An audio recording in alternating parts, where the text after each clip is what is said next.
All right, here we are. It's Monday. You know, I just realized it's too zoomed in, but I guess we'll have to live with it.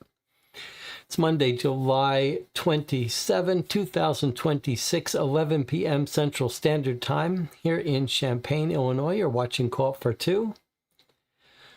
You're joining me for our first playthrough of Arcadia Tenebra, a very strange game. We spent a couple hours last week just looking at it and reading through the rules.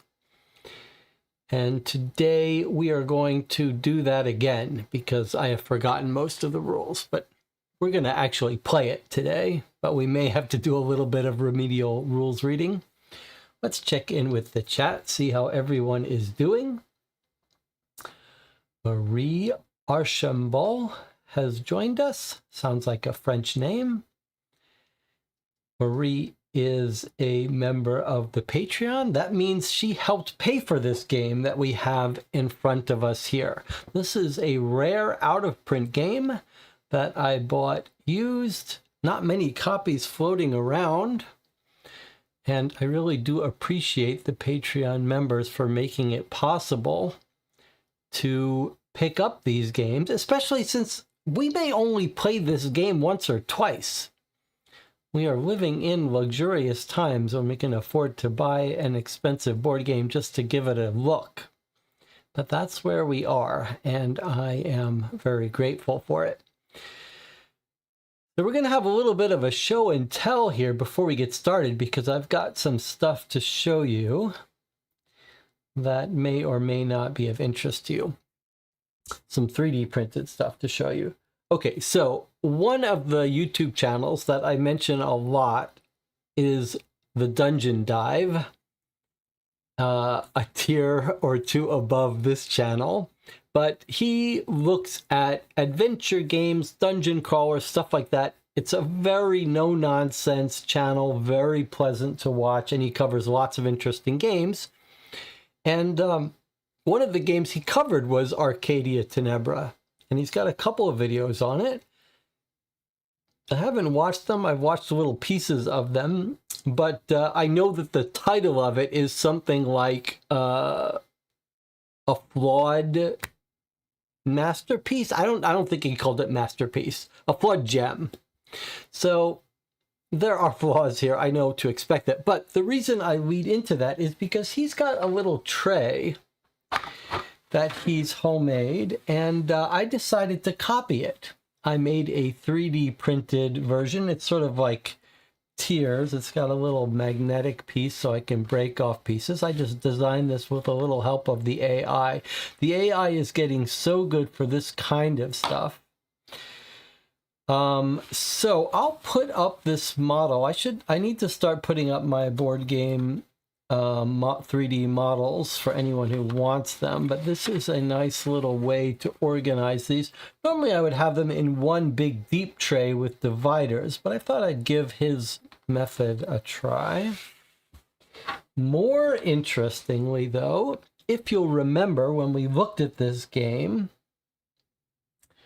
we noticed some very unpleasant, the real standout thing that seemed like it was designed to frustrate me were these boards with these tiny little places that you're supposed to put these tiny little chits that are the size of a pea, and you're supposed to keep these on here on all of these tracks and move them around. It's like a recipe for disaster.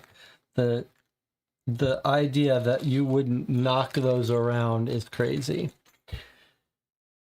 So what I did was I scanned them in, and I use OpenSCAD to do 3D modeling. It's basically you're using a program, you're writing code to do the 3D model, like saying draw a rectangle here, intersected here. So I scan these in, and with a couple hours of back and forth, the AI picked up from an image scan and was able to make all these little windows for these tracks. So these are all now little recessed windows. And I've made this little thing that slots in here. And then for this one, this thing, again, it's recessed, so it sort of slots on top of the board and follows it around. You can see it sort of sits inside here. This is the character we've chosen to play, Ricardo Morin, an alcoholic.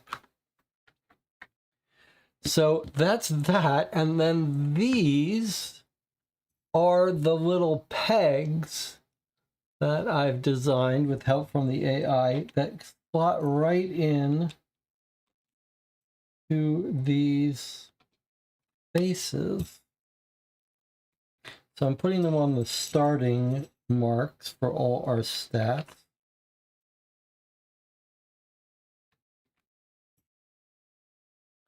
So there's Ricardo Morin's starting stats. Let me bring this over so no more jostling. Maybe we can get a closer view of this. So here's Ricardo Morin's stats. Attack.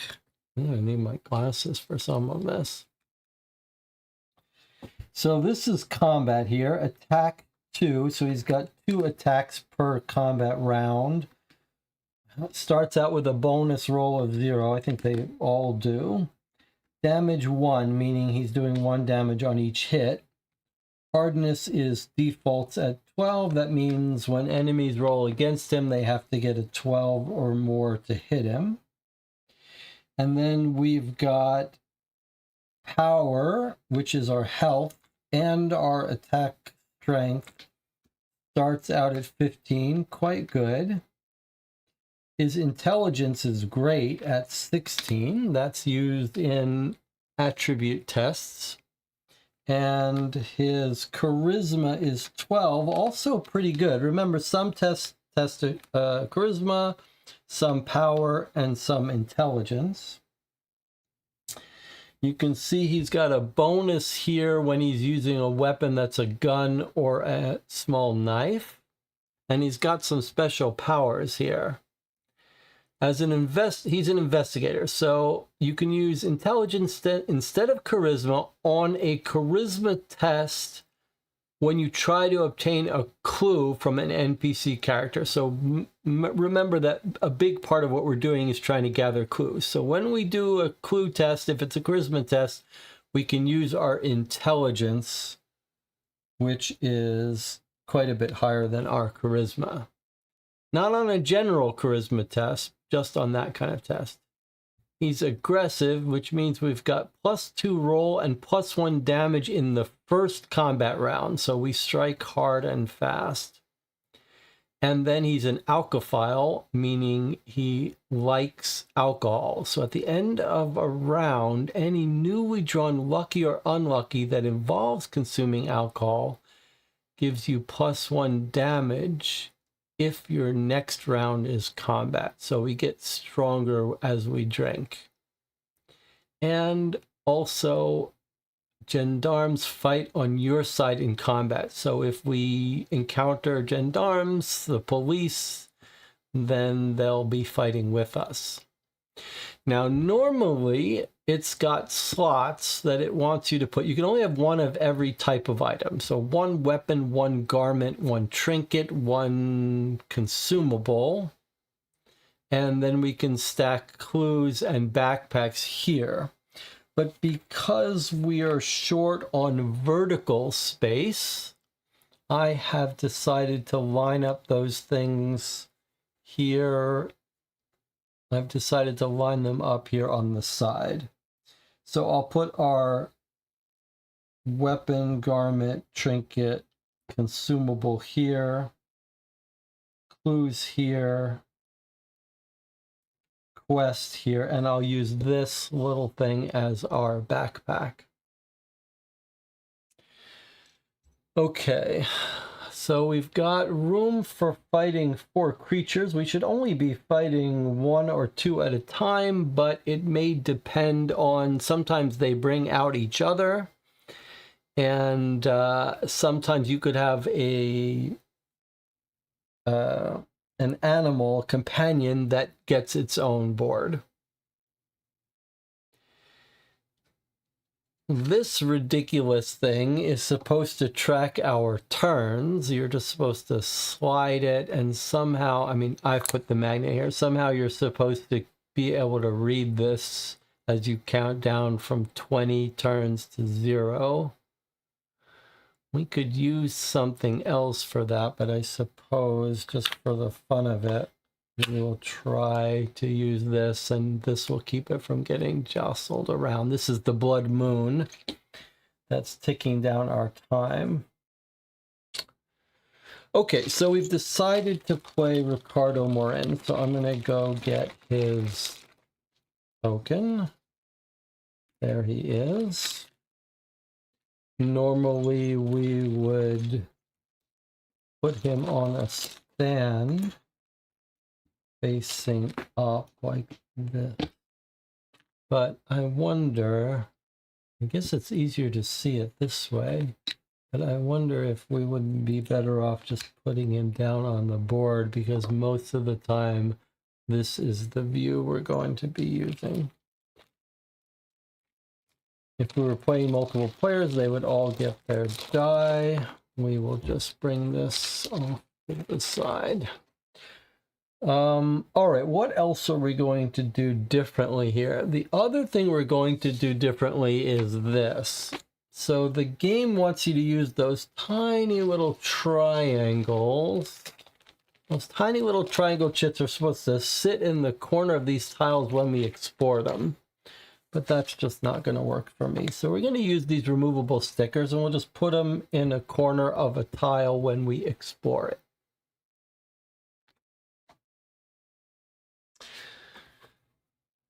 All right, now, one of the rules, there are a bunch of rules that are a little bit unclear. It looks like the designer is or was at some point quite willing to answer questions. I can see, though, that this is a game where there are some ambiguous, confusing rules or rules that aren't explained fully. But the game actually says, look, this is a role-playing type game. If you get into some encounter and you don't really understand the rules, or the rules are confusing, just role-play it. If you get yourself in a situation that's not covered by this rule book, just role-play it. And furthermore, the game says in general, if the other players at the table like the way you're role-playing your character, you can give up to +5. So we might want to keep that in mind and decide how to do that. There's also some judgment calls when we get into combat, like what order things go. If you were playing with multiple players, maybe they would control the enemies. We're just going to do it straightforward. And this is not a game where I think we're going to overly worry about rules. If we get to some, which is easier said than done, because I'm the kind of person where when we get into some situation, I'm like, okay, let's take a half hour and go to the rules and figure it out. But I think we're going to try not to overly do that.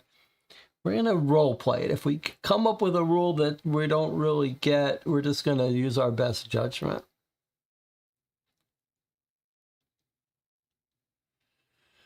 All right. Is there anything else from the chat before we start? I think somewhere I heard this game has edgy humor. Hopefully the whole stream won't end up in the cancel folder, the woke folder. They have you block the number you get. Well, that's an annoying way to do attributes. Yes, in a way, I see what you're saying. Gordon Bruce has joined us. You just have to infer the number based on the fact that it's covering it. So we're playing this game mostly to see something unusual. So let's go back through the rules and skim them and make sure we do set up correctly. So it starts with a letter from Tesla about this serial killer, ritual murders, and we're trying to solve it. Even though it's not really a mystery game, it's a role-playing game, but there is this ritual murder going on in the area of Arcadia. And we can actually get devices from Tesla to help us at some point.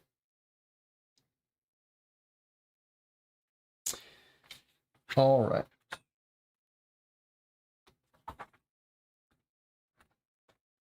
One of the questions we had when ruling is this weird terminology of locations and tiles, and the idea that all locations are unexplored until you collect a clue, but they're all passable. This weird thing. But here is the one line we were looking for that I think explains a lot. Locations are tiles with a lead symbol. So one of the things that confused us was that we've got like a tile like this that looks like it's got a bunch of places you can go.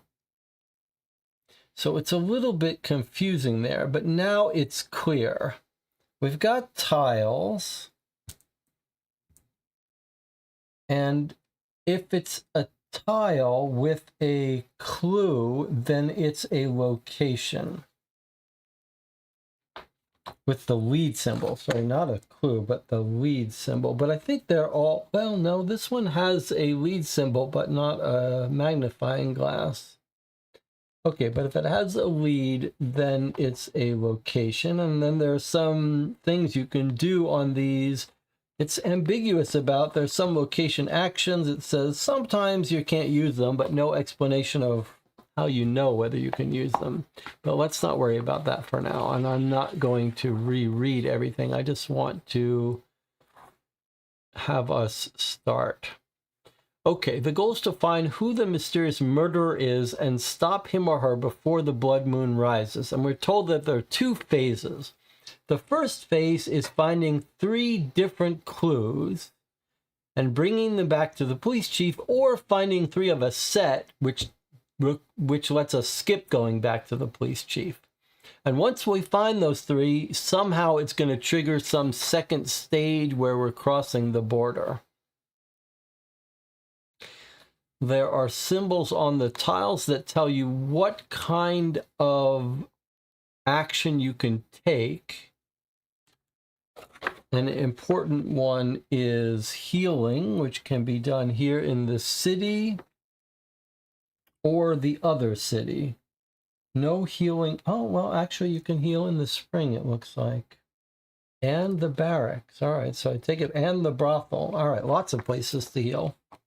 Places to get companions. Places to have combat. Places to have love, charisma, encounters, go on dates. places to explore with intelligence, and we're basically trying to explore these tiles. As we explore them, we can travel on them more quickly. Remember that the art on the board shows where you can go. You have to have some sort of road between tiles, and you only move orthogonally. So you could go from here to here on this road, you could go from here to here on this road, but you can't go from here to here because there's no road. You can only go up this way and down this way through this road.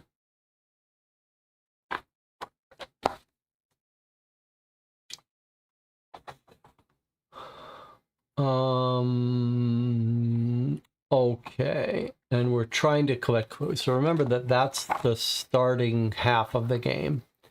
All right, here's the setup. We've done this setup. It says use yellow markers, but we're just going to use our blue. Take your triangular movement trackers, put them, okay, so set up the Blood Moon tracker. Now, when I read this the first time, I said, clearly we're going to go 30 rounds because we like to take our time.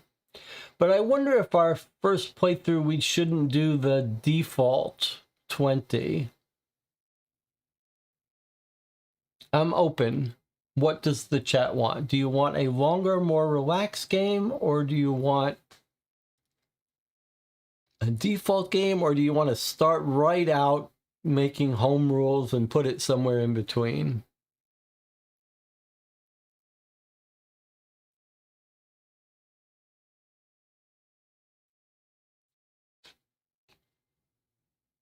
I suppose we don't have to decide right now, do we? We can just play our 20 turns and then decide. I was thinking this would be a lot easier to use than that Blood Moon, but I know Jonathan Warner was very interested in this Blood Red Moon. All right, what do we do next? Read the intro in the storybook. I think we should start right there, and then after the intro, maybe we'll take another look at the board. All right, so this is new to us. This is where we get our stories from. And let's see what we've got here.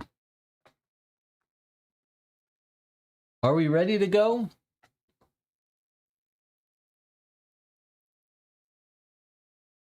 Default settings, then adjust. I think that makes sense.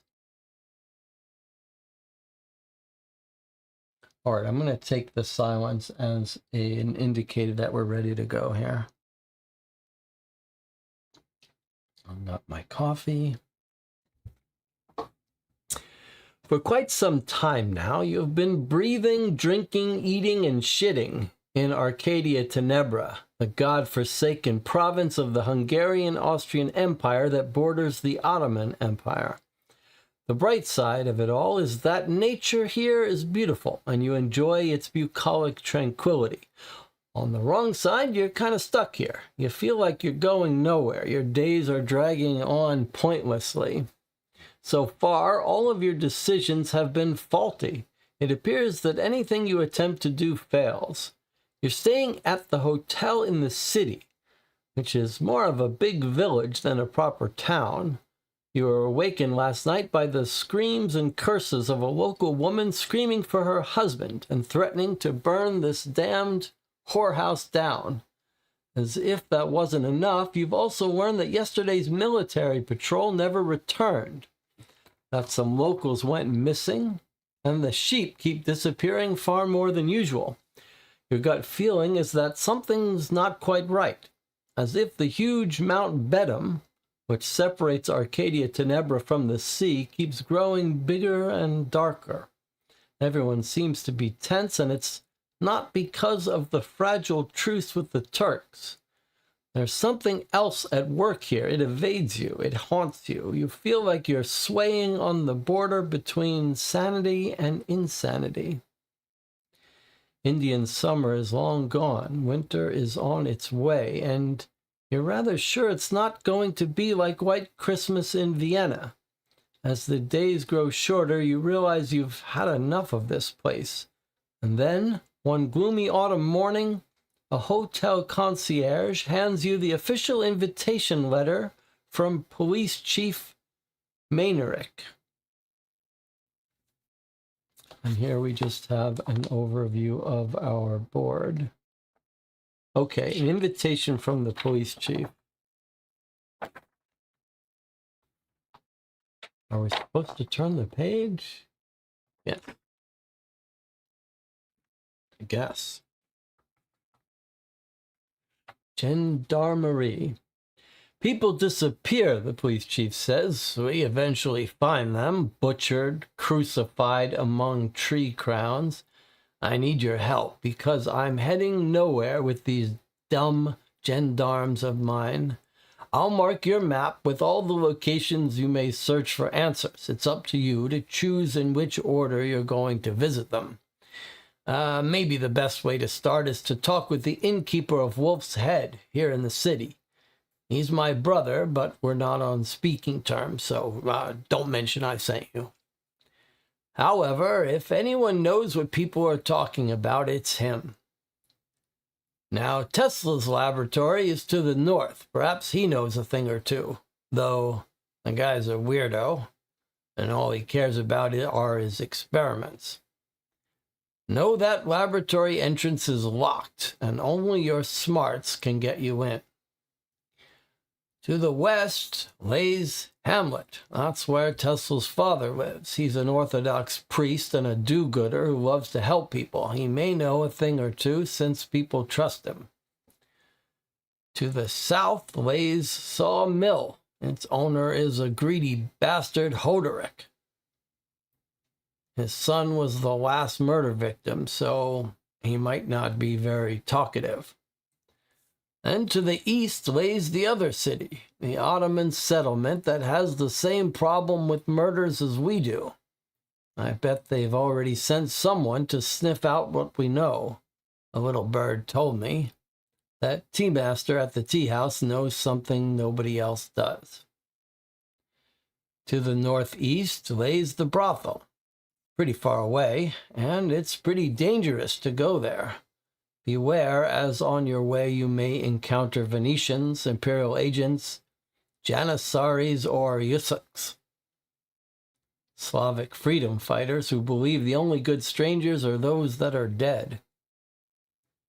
Return after you get some info, and we'll proceed on from there. The chief gets up and opens a closet in the corner. This might help you. Take it and go. So we gain our first lucky, and it tells us we're not allowed to get a quest or an event. And now we've got a main quest, help with the investigation. This is just reiterating the rules. Collect 3 clues. You can collect more if you want. Then come back to the police chief and read page 41. So here's the part we wondered about. Like it says in the book, there are some actions you can take in locations, and now it's not telling us location actions. It's telling us where there are clues. Wolf's Head, Hamlet, Brothel, Laboratory, Sawmill, Tea House, the other city of Spring. These are all the places he's mentioned. 1, 2, 3, 4, 5, 6, 7, 8. We can search for clues that should match the question marks, right? 1, 2, magnifying glasses, I mean. 1, 2, 3, 4, 5, 6, 7. Well, I only counted 7, but I surely am just missed one. Okay, so he just reiterated where we can search for clues. All right, so I believe that that's it for our introduction, and now we're off. There is another page, but I assume that we have to go there, but we don't get to just read it. I mean, he says we go to the Wolf's Head, but surely we don't just start reading this. Surely this means we're done. Yeah, because there's 5, so that would be the page 5. So sure, we don't read that now. Okay, so he says to get a lucky. So here are our luckies. I am just going to shuffle these a little bit. These cards are like razor thin.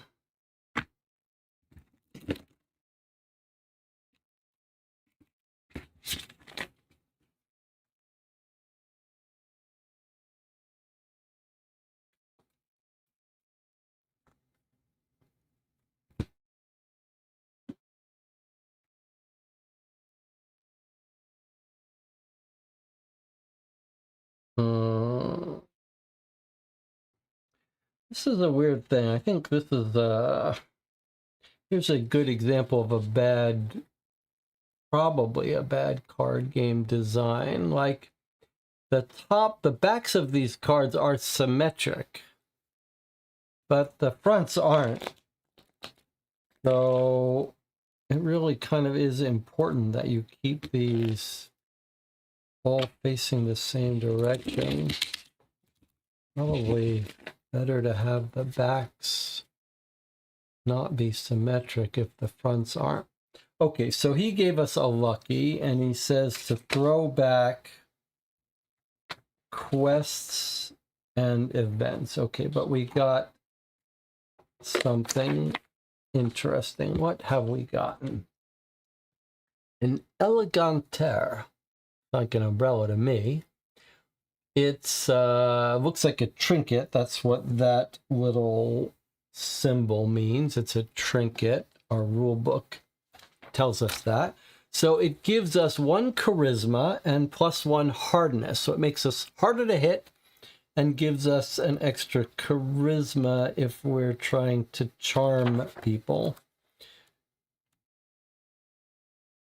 Somewhere we've got those lists of symbols. I guess it doesn't matter. Okay, so also it's stylish. 1 hardness if we were playing either of these 2 characters, which we're not. It's also got divine beauty. If you have equipped Sweeties, Narcissus, or Dry Master, you gain a special card called Divine Beauty, which we don't have. Okay, so we're going to take this. We're going to put this in our trinket slot here. Let's go back to our rule book and make sure that we know what to do.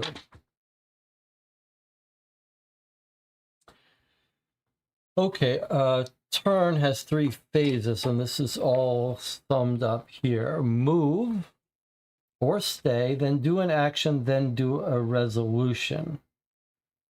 We could move, we don't have to the first unexplored tile, or to an explored tile, or to a location. Everything is unexplored in the beginning, and then we could either explore, which would be doing one of these things. So if we wanted to stay here, we wouldn't have to move. We would just stay. And then we could do an action. There's no combat in this tile. You can see the combats are all here. They're 1s or 2s. Depending on how scary the creature is, you'll have to have combat with. We could do a charisma test here. +3. That means we do a charisma test, but we've got a bonus just because it's easier to do things here. So charisma test would be a nice thing to do here. Or we could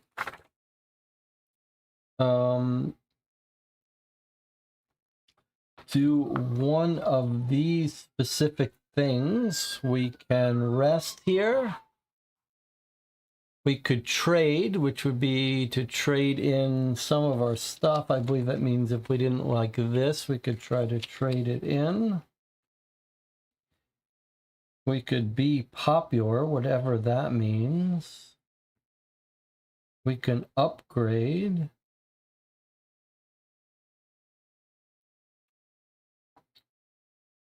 So we can rest.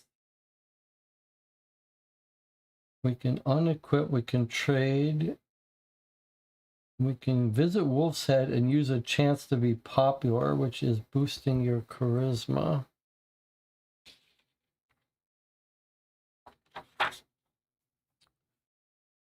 So example of moving, we're probably not going to move. He had some suggestion that we visit the Wolf's Head, right?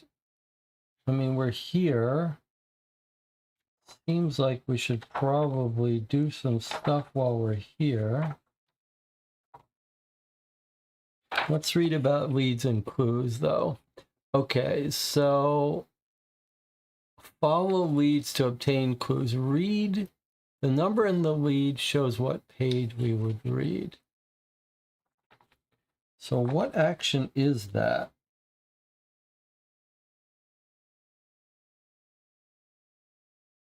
Try to obtain a clue. That's what that is.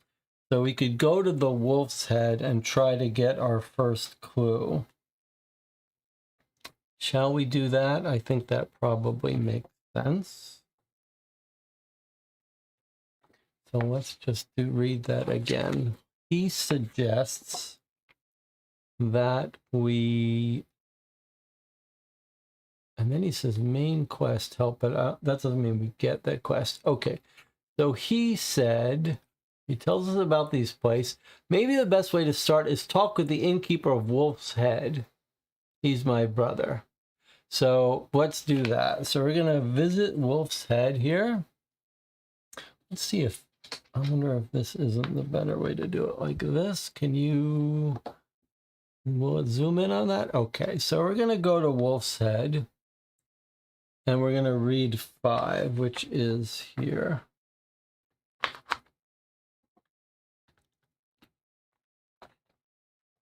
You visit the only drinking establishment where newcomers don't have to fear they'll be mistreated, at least not right after away.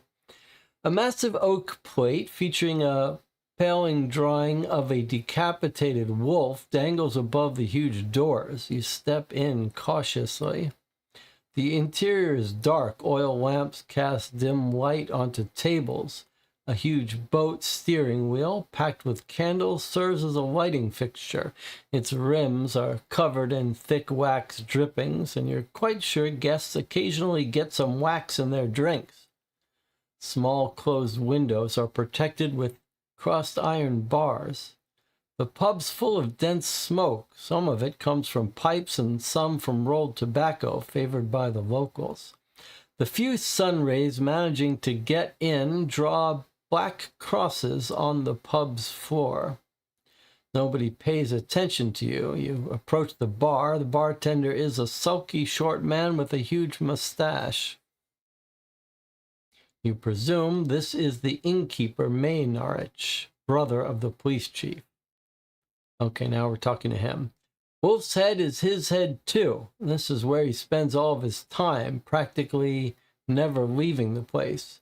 Regardless of his agoraphobia, he knows more about the outer world than anyone else. Alcohol loosens up tongues, making people yearn for an attentive ear. Maynarich is more than just a good listener. He often uses his fat, hairy forearms to wipe wet tables. His guests do not mind such habits. He also had a long-going feud over some piece of land with his brother, Police Chief Maynarich, and therefore doesn't want to see his sibling's face again, ever. You're eager to ask him a question or two about the murders, but maybe it will be better to first order something to drink. What are you going to do? I mean, we are an alcoholic, so a drink is good. Okay, it's showing us where we are on the map. Okay. All right, so here we have, it looks like our first little choose your own adventure encounter. So we can order a black queen, a dark ale, and then ask a question, which would gain us a +1 roll. We can order a green witch on the next charisma test. We can order a green witch. I think we're not supposed to see this part. Okay, so we can order some absinthe, which gives us an intelligence check bonus, or we don't have time for drinks. Gain a -1.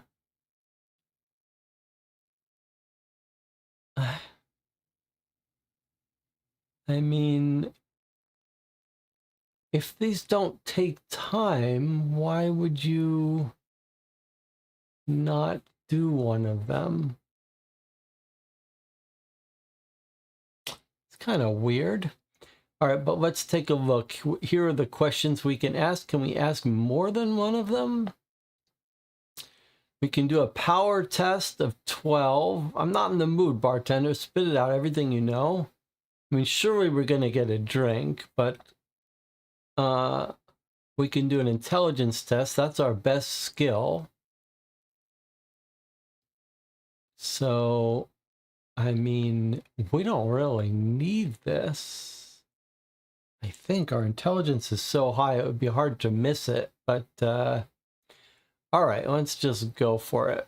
We're intelligence. We're going to do this. So we're going to order a green witch, which gives us a +1 roll on the next intelligence test, which is right here. I notice people are scared these days. There's no dancing and singing in your inn, and I know that's bad for business. I'm on the quest to stop the murderer, and if you tell me what people are talking about, that may help.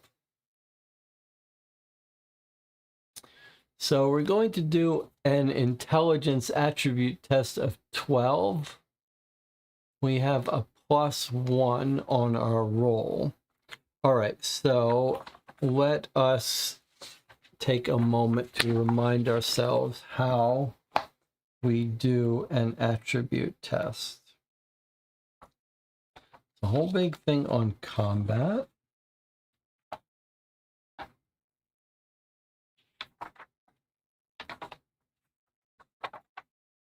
Okay. Remember, we can use intelligence also for charisma. We can't. No. Oh, yes, you're right. We are trying to get a clue from an NPC. So actually, we can use our intelligence for charisma. Okay.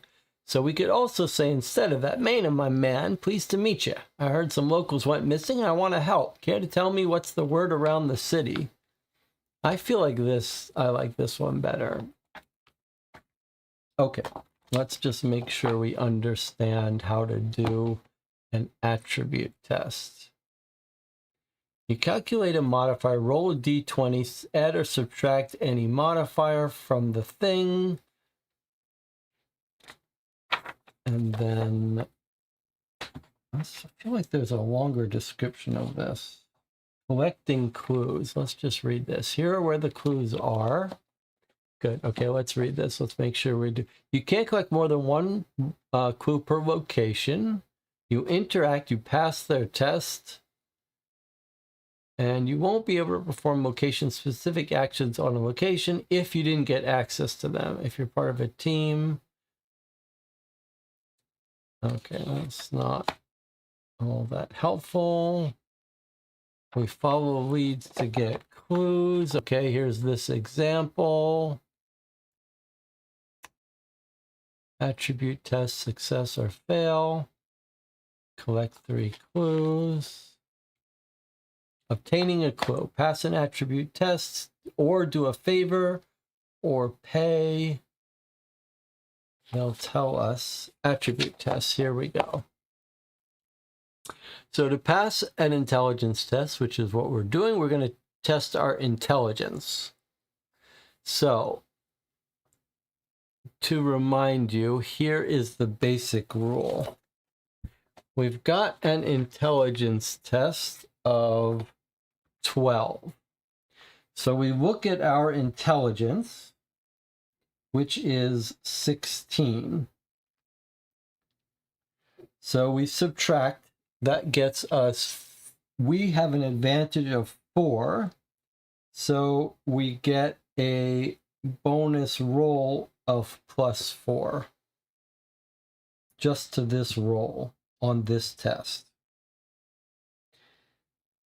Plus, we drank that thing, which gives us another +1. So we're at a temporary +5 on this roll. And we have to get 12 or higher. I guess we could definitely need help here. Okay, let's see what happens. We get 2 chances to roll this.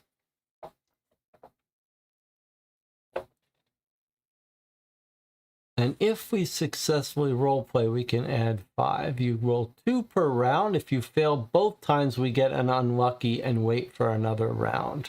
Okay, so here we go. All right, we're going to be the serious noir detective. We've told him we're investigating on the quest of the murder. Tell me what people are talking about. It might help. Okay, that's a 20. So a 20 is a critical success. We definitely didn't need it. So what we would do is we'd look at our 20, we would add our 5. 25 is bigger than 12, we would succeed. But let's read what happens when you get a critical success. All right, so a 19 or 20 is a critical hit, and 1 or 2 is a critical failure. So if you're fighting, you do more damage and attack. If you're doing an attribute test, critical hit grants you an instant pass. 20 grants you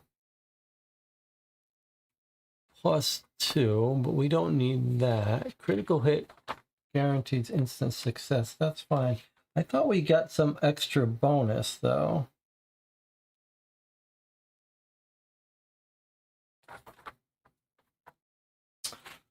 I thought that if we are doing an attribute test and we got a critical hit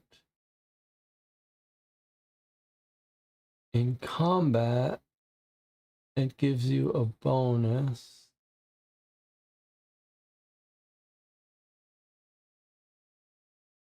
Instant pass, that's it, huh?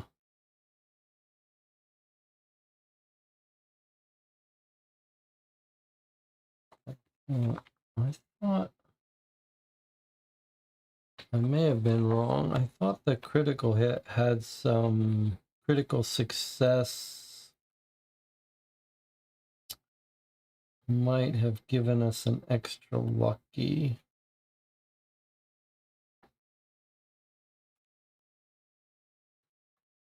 Doesn't look like it. It looks like it's just an instant pass.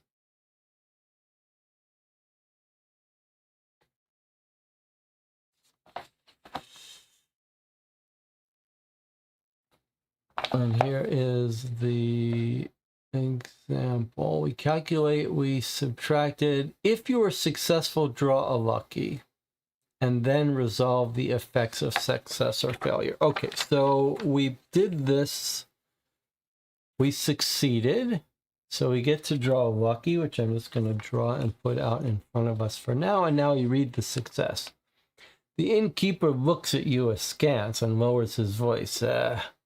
You already know. Everyone says these victims were slaughtered by wolves, but that's bullshit. If any wolves had anything to do with the murders, they're not ordinary wolves, but ones who are hairy on the inside. Locals believe that the big evil lives at Mount Perrin and is now descending towards us. You may be sure it's not the Turks, for this is something much worse. I can feel it too. Pay a visit to Orthodox priest in Hamlet. He's the wisest when it comes to both locals and wolves hairy from the inside. That's my 2 cents. Now take this. I believe it's somehow connected with your investigation. On the night the Hodorich kid was butchered, a creepy-looking man appeared here. I've never seen him before, though he looked familiar, as if I met him in my bad dreams. He just sat in the corner. Didn't speak to me or anybody else, and I didn't order a thing. I didn't have the guts to ask him if he wanted something. When he left, I found this under his chair. Gain 1 clue. You've unlocked new features. Be popular and favor right-hand man. Be popular is you pay 1 to gain 3 charisma, and it's stackable. You can return to Wolf's Head and spruce up your reputation by paying rounds of drinks to the regulars. Okay, so pay 1 means we spend 1 of our luckies. So we could pay 1, meaning we could send this to the store, and that would just give us a +3 charisma. This one itself is giving us +1 charisma and +1 hardness. But remember, you can only be holding 1 trinket. So if we spend this, we would up our charisma permanently or semi-permanently. And we gain a clue. Now let's see. Okay, so here are the clue cards. So we've gained one of these clues. I'm just gonna put it on the table for now. And we've also got favor right-hand man. Listen, there are many things that need to be done. Can't do them all on my own. Plus, I don't like to leave this place. You'll be paid well, don't worry, and I'll help you with the investigation, of course. If you want to do a favor for the innkeeper, you may start a quest line right-hand man below. If you don't want to do a favor to the innkeeper, you can search for other clues in Hamlet, Brothel, Laboratory, Sawmill.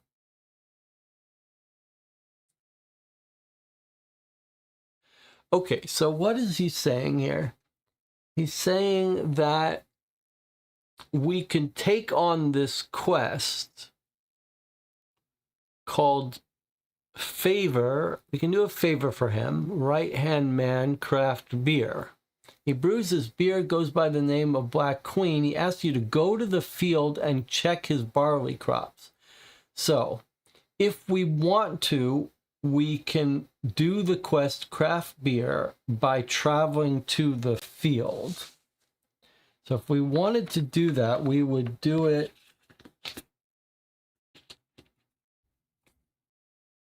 Why do I have 2 clues? We only get 1 clue. Okay, we're here. So if we go to the field, where is the field?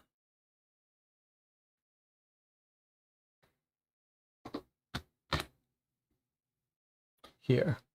So if we go to this field, then we can come back once we're there and do this test.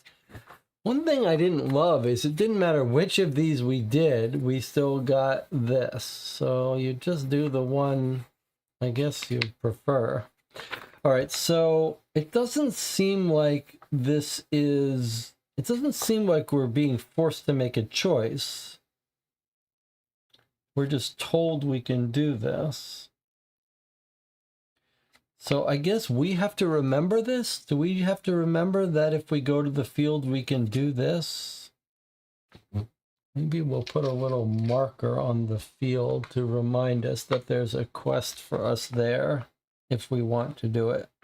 So we'd have to go to the field and fight some crows to defend his field, and then he'd get us something.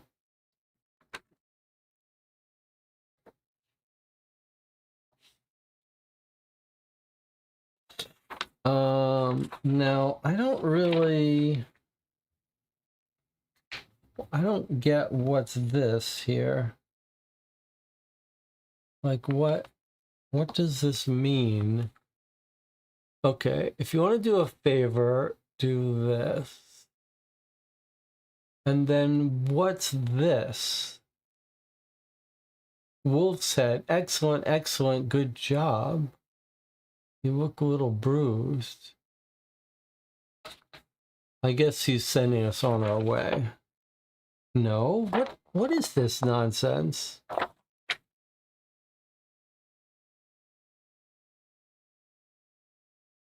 Is this only if we succeed? I guess this is if we succeed. All right.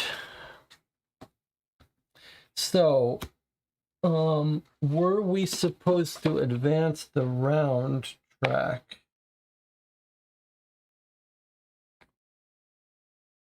So now we're going to look at our stuff.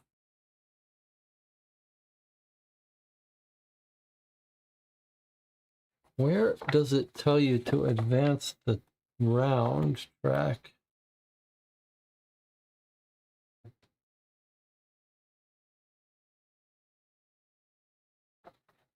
I mean, surely that's the whole point of having this time limit, right? I guess it's just not going to say anything about that. All right, so let's advance our round. Can you see that? Surely you can't. None of us can, but okay. Or does it go this way? No, must go this way. Okay, let's see what we got, though. We got a lucky for succeeding. Whoa, look at that little guy. Companion, and here's our clue. The squirrel's paw. You decide to punch it with a leather needle and turn it into a necklace that will protect you from spells. You like how it looks on your neck, however, it appears to be somewhat worn out. As if the murderer used it for a similar purpose. This is the clue he gave us. So he's given us a squirrel's paw, and it looks like it's a little bit out of focus to me. Let's see, where is my button? Okay, so he's given us a squirrel's paw. We're going to turn it into a necklace. It appears to be somewhat worn out, as if the murderer used it for a similar purpose. This is what he left. The murderer left this under his chair, remember, when he went to the bar. When village kids see you wearing the paw necklace, they cross themselves, spit 3 times on the floor, and finish by stomping on their spittle. Then they chase you away with rocks. You don't understand what it is. What is it these kids have against squirrels? But you learn in Wolf's Head that Eldon doesn't enjoy seeing dead squirrels, not at all. If only you knew who this Eldon person is. Perhaps he's a murderer. Okay, so look at this. Since we have if we have the squirrel's tail and the squirrel's skull, we go to Wolf's Trail and read special lead. Okay, so this is an important little gimmick.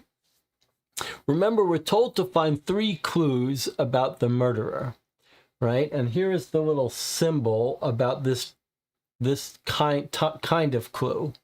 But if you ever collect a set of clues, you do a special thing. So that's what this is saying. If we have the set of 3 squirrel-related clues, which we'd have to just stumble on, we don't know how to get them, they come up randomly, but it's not a giant deck here of clues.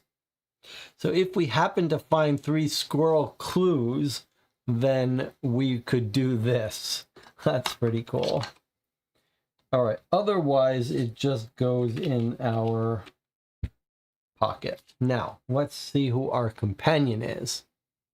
It's a gray falcon, and we can try to accomplish this quest if we wanted to by going to the cleared land and whistling to call him. So where is the cleared land?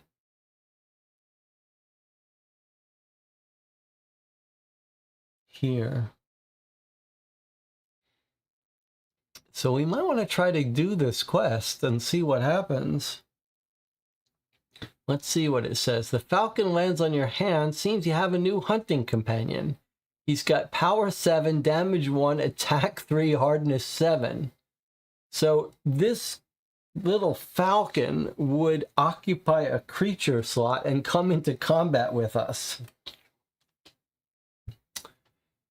Whistle and falcon will peck out one opponent's eye for 2 damage and -1 attack once per combat. I think this is saying that if we learn this quest, then we'll get the whistle ability. and then we'll be able to do this. I don't think we can do this until we do this. Power 7, meaning he's got health of 7. He attacks for 1 damage, but he can attack 3 times. And he's got hardness 7, meaning he's pretty easy for the enemies to hit. But I guess if they're hitting him, they're not hitting us. Okay, so he's a companion. We can only have 1 companion at a time, but he can go into a slot here. We could sell this. All right, so we found a clue here. So let's make sure we do this part right. We have found a clue on the city tile. So that's a location because it's got a lead here. They're unexplored until you collect a clue. So now we get to mark this tile as explored, which is what we're doing here. Other tiles that don't have leads are explored once you do something on it. The location tiles you must get a clue. There's another place we could go to on this tile, which is 41. That might be the hotel.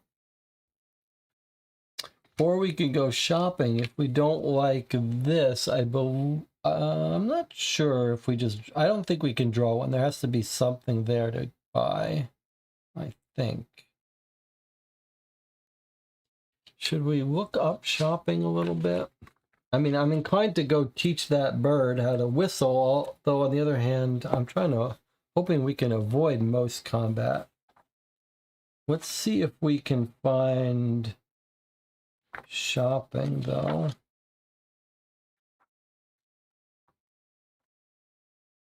Or maybe we want to go to Tesla's factory and try to get some special prototypes.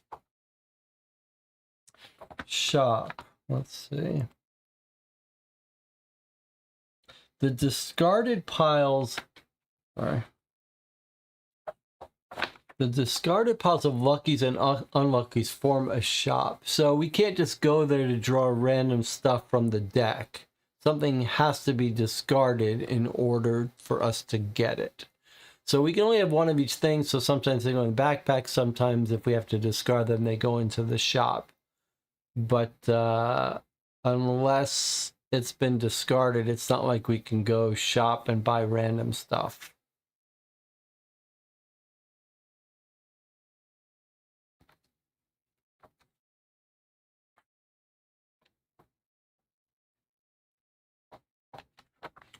Okay, what does the group want to do? Maybe we should take our first break now that we're getting into the swing of things.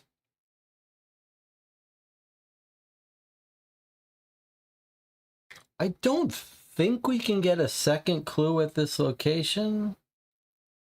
I could be wrong about that, though.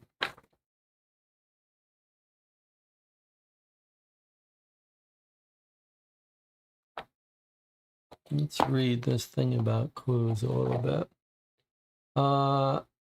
You can collect more than 3 clues.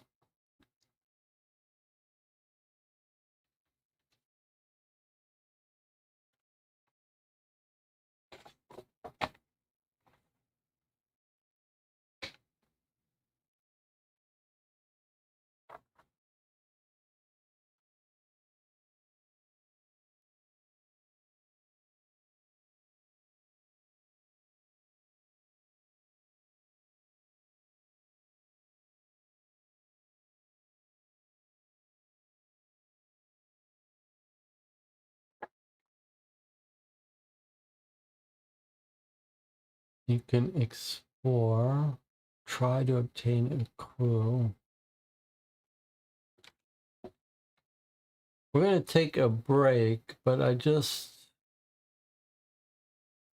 would be nice to remember whether we can get another clue, even though we've already gotten a clue at this location. Surely not.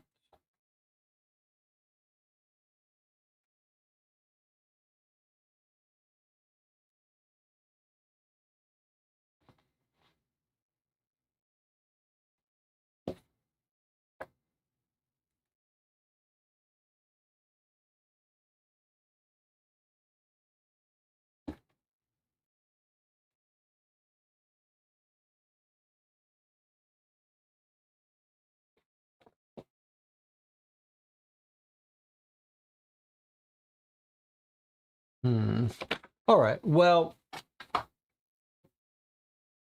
I think we're going to take our first break here. Maybe we head to the cleared land and then the sawmill, or just head towards the hamlet and do the fields quest.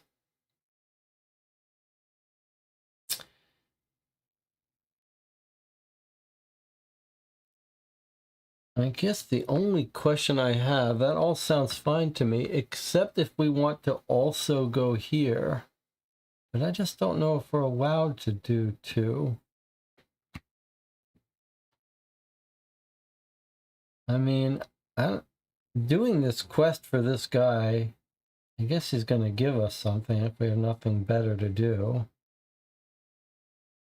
But the field isn't really where we need to go. I like that hamlet thing, though. I like the idea of going to the hamlet. Or we could just go off where the place looks interesting. All right, why don't we take our first break here? It's been an hour. We'll come back. We'll decide what to do. I'll see you in 8 minutes.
We're back. I have confirmed that you're not allowed to get more than one clue at a location.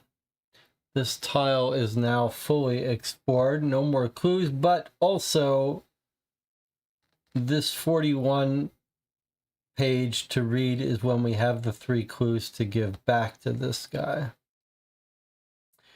We could choose, though, to have a charisma encounter on this space if we wanted to. I think most of us are interested in getting this thing, but so this is a little confusing, though, because I see now it just says the quest is called the Falcon, that you have to do on the cleared land whistle.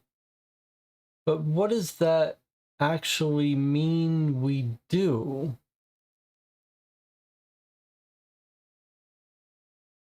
Like, it's not...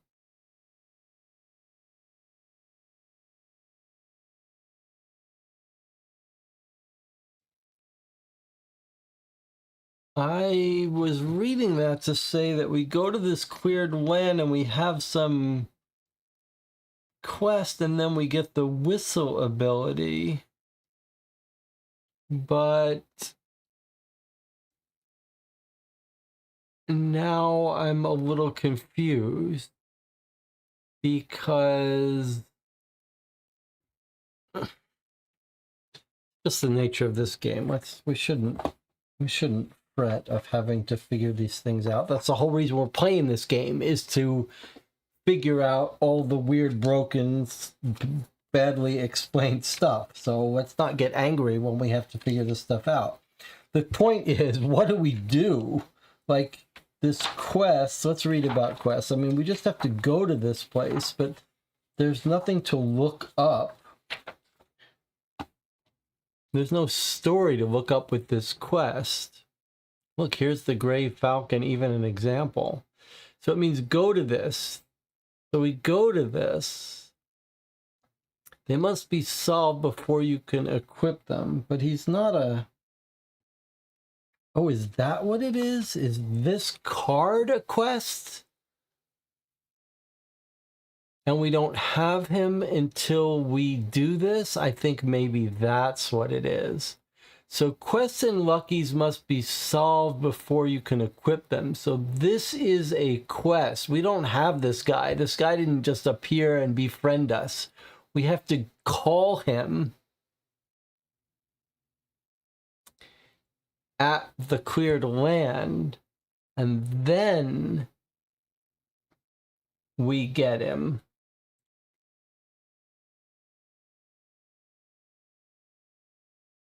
I think that must be it. So we can obtain as many as we want. He's not, and then we get him as a companion. Okay, I got you now. I got it.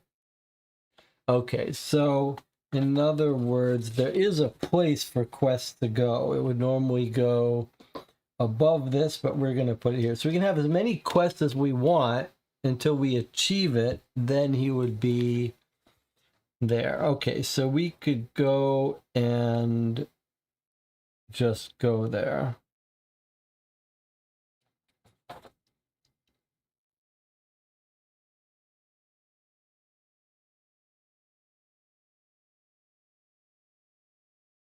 Quests can be solved on and unexplored. This is going to be important because this is a dangerous... The cleared land is got level 2 creatures. So having a fight there is a little dangerous. But let's read this thing about quests. Quests can be solved on an unexplored tile if that tile is attached to an explored or passable tile. So you either have to explore it or be connected to an explored tile. So we can't just head out here without exploring this tile. But if we explore this tile, then we'd have access to a quest on the cleared land. So let's just read this and make sure we understand this. Solving a quest gives you the item. Follow the instructions written on the quest. In our case, we just have to whistle.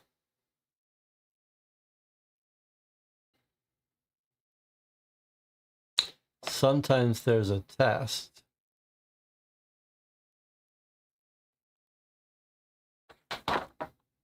All right, so let's go get this hawk on our way down at the cleared land. Let's go this way on this road. And then we'll come over here and get us a hawk. And then why don't we go down here to the stone pit? Does that look kind of dangerous? And we can get a clue at the sawmill. We did want to go to the hamlet, but the hamlet's all the way over here. We can't even go to the hamlet. There's no road, or is there? I guess there is a road. Let's go here, get the hawk, and then we'll decide whether we want to come down to the sawmill, the stone pit, or go over to the hamlet.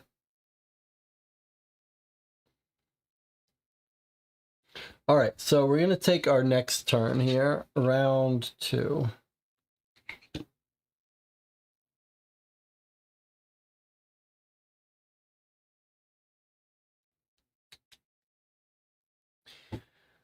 We're going to move down. That's a move action. And then we want to explore this tile so that we can more quickly move. We explore the Imperial Road south by having a charisma test, an intelligence test, or fighting a level 1 creature. But we don't want to do any fighting till we get this hawk. So I think we're going to do one of these two. I suppose we should do an intelligence test. That's what we're best at.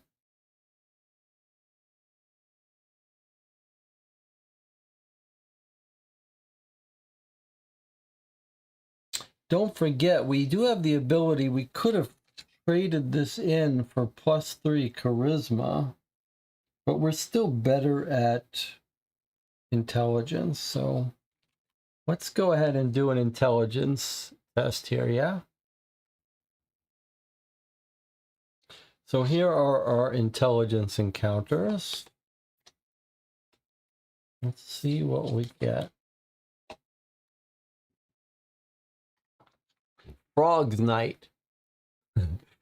Fire glares from the nearby hill, so you decide to investigate. You behold a few fires, a huge tent, and a bunch of merry locals celebrating Frog's Night, a frog jumping contest. The winner's name will be celebrated across Arcadia for years to come, they tell you. A mustached guy encourages you to enter the contest and select your champion from a barrel full of frogs. So we're going to do an intelligence test of 13 and push a frog to jump. Might gain us a special frog card or suffer damage. Okay, so we're going to do an intelligence test 13. Now we have, I guess I'll remove this bonus thing. So we have intelligence 16, so we've got a bonus +3. So I'm putting our roll at a +3. These don't trigger. So that's it. We've got a +3. And we have to reach 13. All right, come on, Froggy. Make your jump. Okay, it's a 12 plus our bonus of 3 gives us 15, so we have succeeded.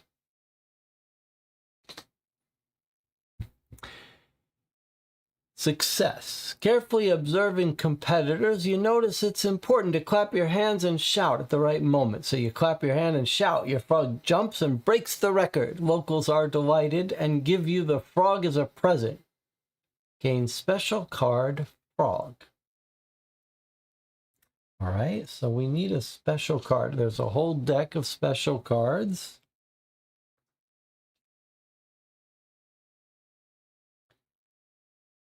That was an intelligence encounter. All right, and now we're going to search through and find ourselves a frog.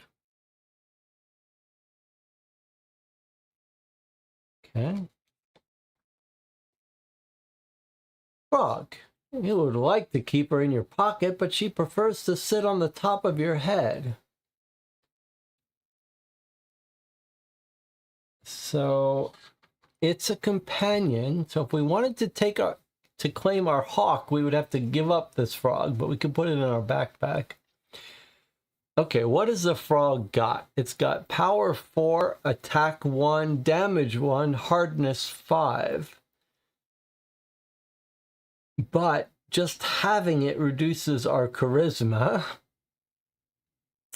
It does have a venomous spit,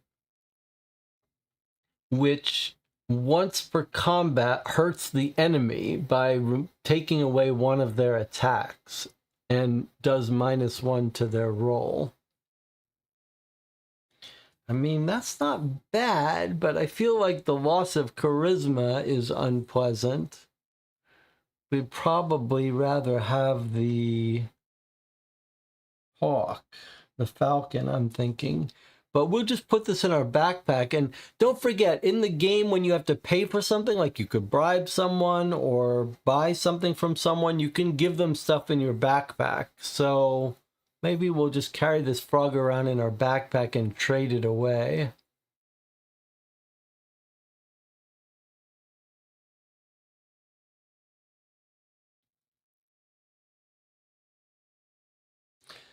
All right, so I'm going to go ahead and equip this. We could just put it... I am taking a chance that we've got -1 charisma just carrying this around. But I am going to equip it. Now we have had... Let's just read again about our little encounter and make sure we're doing everything we're supposed to do. So we've moved. We've had an encounter. we've succeeded, so that counts as explored.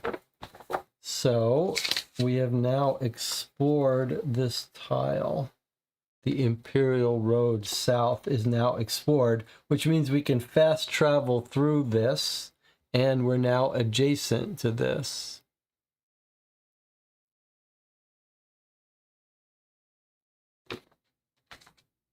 Okay, I'll read about this. I know that to do this, we had to have explored this. That's why we explored this.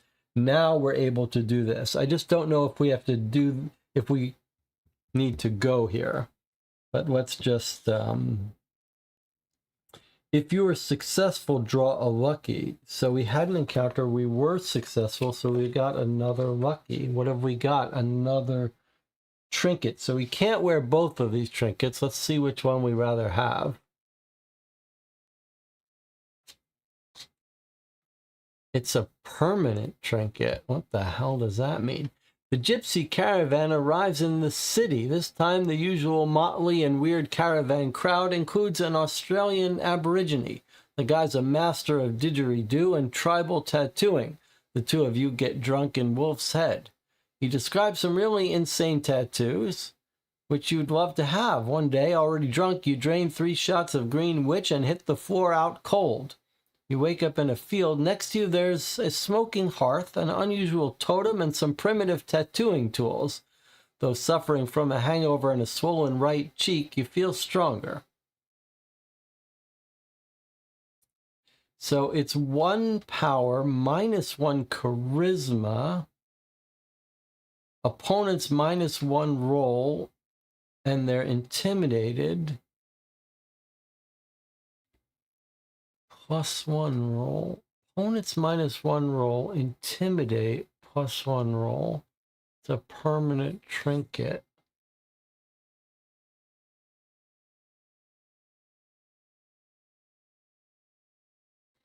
I don't know what that means. I guess we've just gotten a tattoo, so I think we can't get rid of this. This is giving me Tales of Arabian Nights vibe in terms of its chaos and storytelling. So I think it means it goes into our trinket slot and we've lost our umbrella and we can't ever get rid of it. Probably, I'll put this in our backpack, we can sell it. But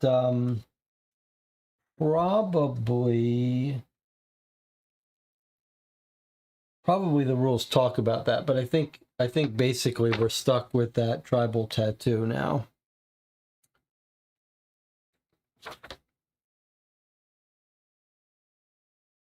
We could have rolled twice. I mean, I don't love the idea that we're stuck with this tattoo because we've just started our game. +1 power, -1 charisma. And we don't really know what this intimidate is about.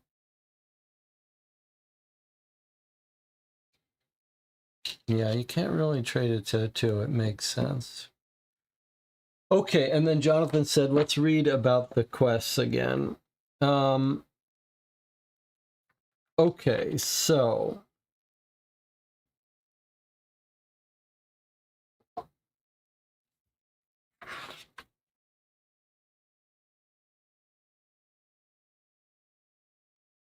Your book is not the best. Solving a quest. Solving a quest on an unexplored tile counts as an explored action. But also there was a rule about here. Quests can be solved on an unexplored tile if that tile is attached to an explored or passable tile. Okay, so because we've explored this, we're able to do a quest on this tile.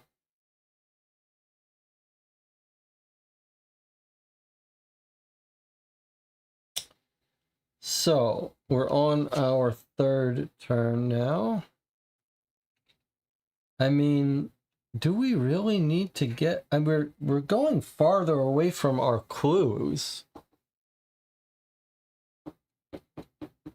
Maybe we should just stick with our frog and not worry about this gray falcon.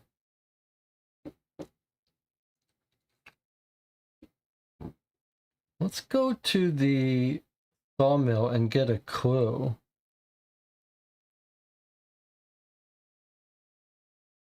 So I'm going to move down here to the sawmill because we've got a frog who's going to fight with us. Maybe worrying about this falcon is overkill, although he's pretty strong. We'll just keep him in our backpack for now. All right, let's go down and let's do the sawmill 25. Or do you guys want to go to the hamlet instead? I'm kind of curious about this stone pit. It looks dangerous. But we did get a tip about the hamlet. One clue's as good as another. Let's go down here. All right, I'm doing this clue. 25.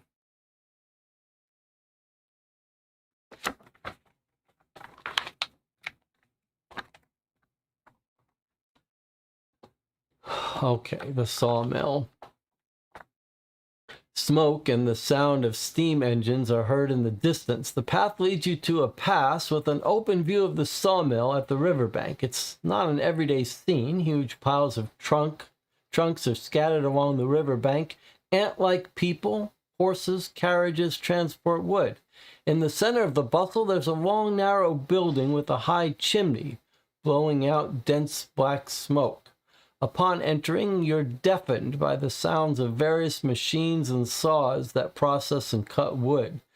Climbing up the narrow wooden stairs toward the office of the sawmill's owner, Mr. Hodorich, you recall you've heard this is an unscrupulous and intelligent man for whom the money is the measure of everything.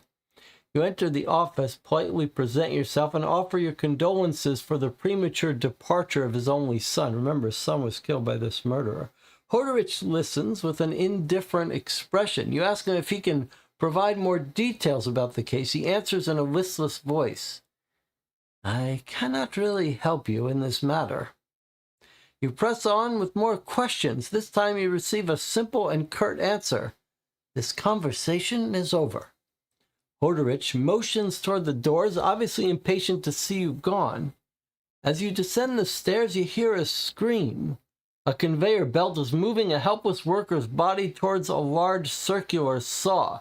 The poor man's collar somehow got stuck inside the belt. Leaping over the fence and onto the conveyor, you pull out your knife and cut the fabric around the worker's neck with a single rapid stroke. Yank! Yanking him to the other side with your free hand. Both of you fall on firm ground. Getting up, you're dazzled by the pain in your leg. Hodorich says from the top of the stairs, Seems you're not entirely incapable after all. Come to my office when you dust off. Okay, here we go. His wry body mass seems to be glued to a leather chair. He's staring into the documents spread around his desk. His grayish head is dangling, almost like a puppet's head would do. He's been like this ever since his wife died. Thinning body and bulging riches, long years of his life swallowed by frantic work. In the meantime, the child who ran around his desk, yearning for his attention, gave up, grew up, and died.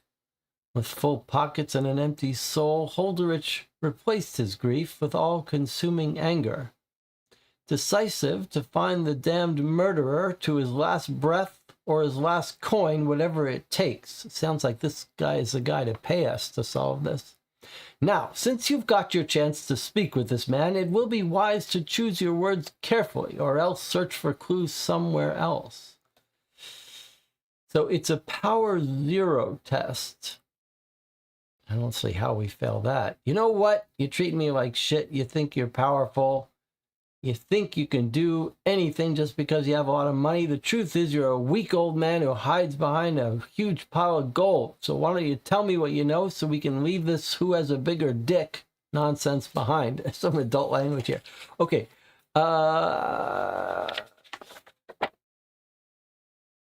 It seems like we just do this. we just say this, because when you turn the page, it just says, on his face, not a single muscle moves. Instead, he reaches for a hidden button below his desk. Soon, 2 locals burst in. So we're going to have a combat with 2 locals. If we fail, we return to the city and rest. But if we succeed, we can challenge him. All right, so I guess we have to have combat. I wish I had that falcon with me at this point. All right, combat with 2 locals. All right, this is our first combat. This may take us a little bit here. So, does this mean we have to find locals? Yes. Okay. Is it level 1 locals? I guess I don't even know if there's level 2 locals. Let me just see.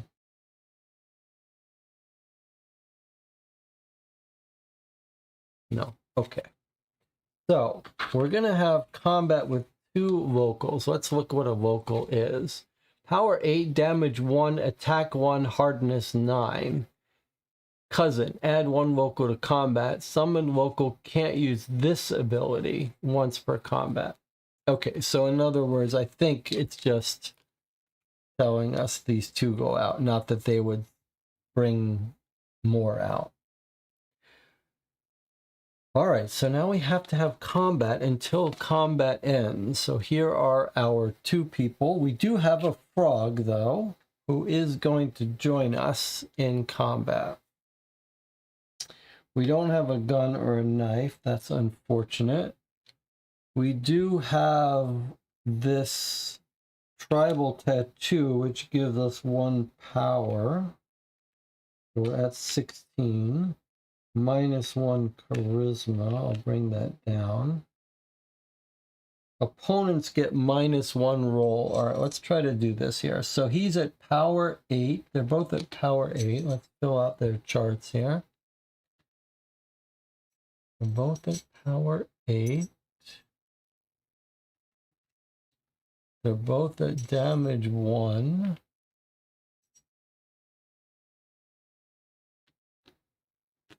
They're both at attack 1. That means they'll just attack once per round. And they're both at hardness 9, which there is no place for. But luckily, I have some things for that. It's a weird choice that there's no dial for that. And then we've got roll. And our tattoo says opponents minus 1 roll. So that just means minus 1 to whatever they roll. Okay. And we've got to set up our frog here, who's got power 4, so not much health. Attack 1. 1 attack. Damage 1. Hardness 5. I don't have a thing for that. That's okay.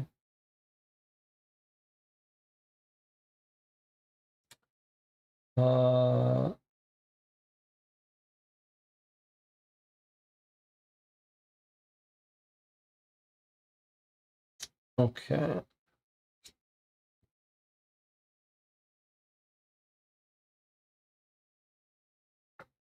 Intimidate +1. I don't know what that's about.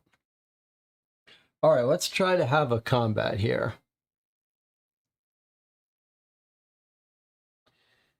So, how does combat work? Let me remind myself. I think we just, we have 2 attacks. So we're going to be able to do 2 attacks. One of those can be used to equip something, but we've already got our frog equipped and fighting for us. So let's read how to do combat, though. This is our first combat, so I'm sure this will take us a little bit to get through. Okay, so we do combat rounds until everyone's taken their turn, and then we do again. We gain a lucky for every defeated creature, although we don't resolve it right away. You can spend an attack to equip cards or consumables, not relevant for us.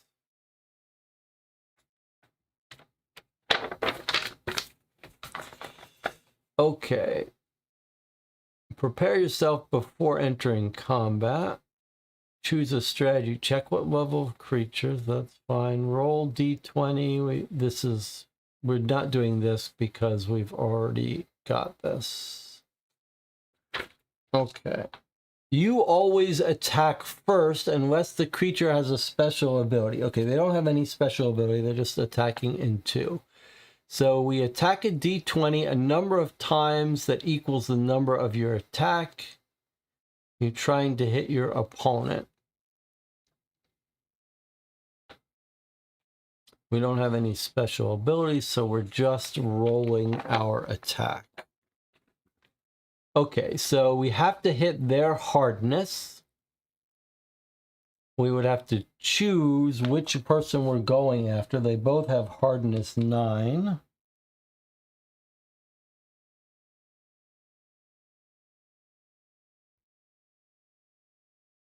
And then our frog could also attack. All right, let's do ours first. So I'm going to always go for this guy first, and then we'll work our way to this guy. So 2 attacks. Here's the first one. It's a 16. So that's greater or equal to 9, which is his hardness. So that's a hit. We do damage 1, so he just drops 1 in his power. Now we go again. I suppose we should look at this too, if there's anything special here. +2 roll and +1 damage in the first combat round. So actually, he's going to lose an extra damage. I think Intimidate is...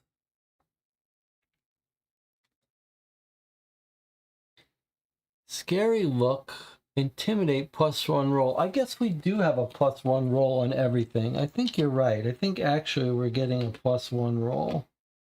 Okay, but we didn't need it. But I think we got it. And we're still in the first round of combat, so our next attack also has a +2 roll and +1 damage. So I'm going to hit this guy again. Okay, it's a 5. That's not great, but we have, since it's the first round of combat, +2 roll, and we have Intimidate, which gives us another roll, which is +3. That's still not enough. So we missed him that time. Almost. Okay, and now our frog is going.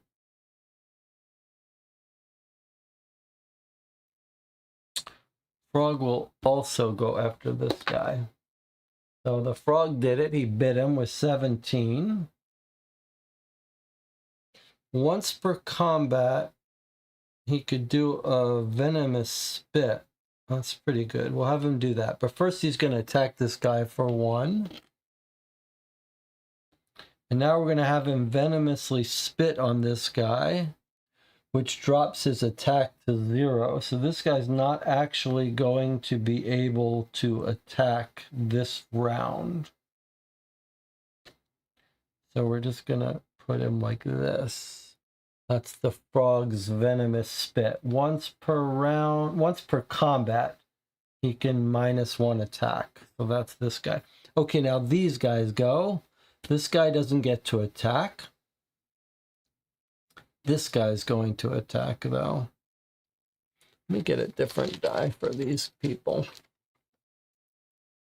All right, so I think what we should do as a house rule is we should say they always go after the weakest creature. which is going to be the frog. So the frog has a hardness of 5.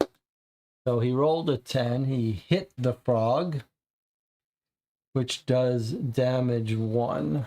So the frog is down to 3 health. And now we're on the next round. This guy's reset. We're going to attack this guy. By the way, we could have run away from combat and just gone to the city, but we want to win this. Okay, so I'm attacking this guy for my first of 2 attacks. It was a 17. That's a hit. He lost 1 health because of that. I'm going to attack him again. That's a 20. That's a critical success.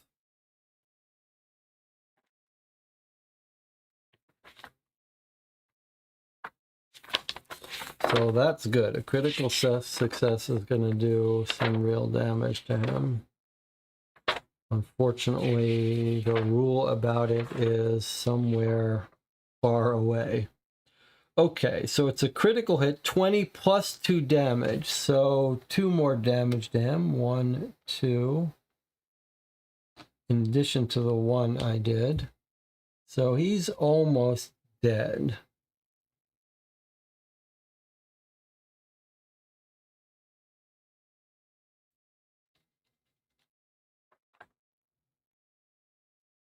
So that was our second attack on him. Okay, so now the frog is going to go and is going to try to kill this guy.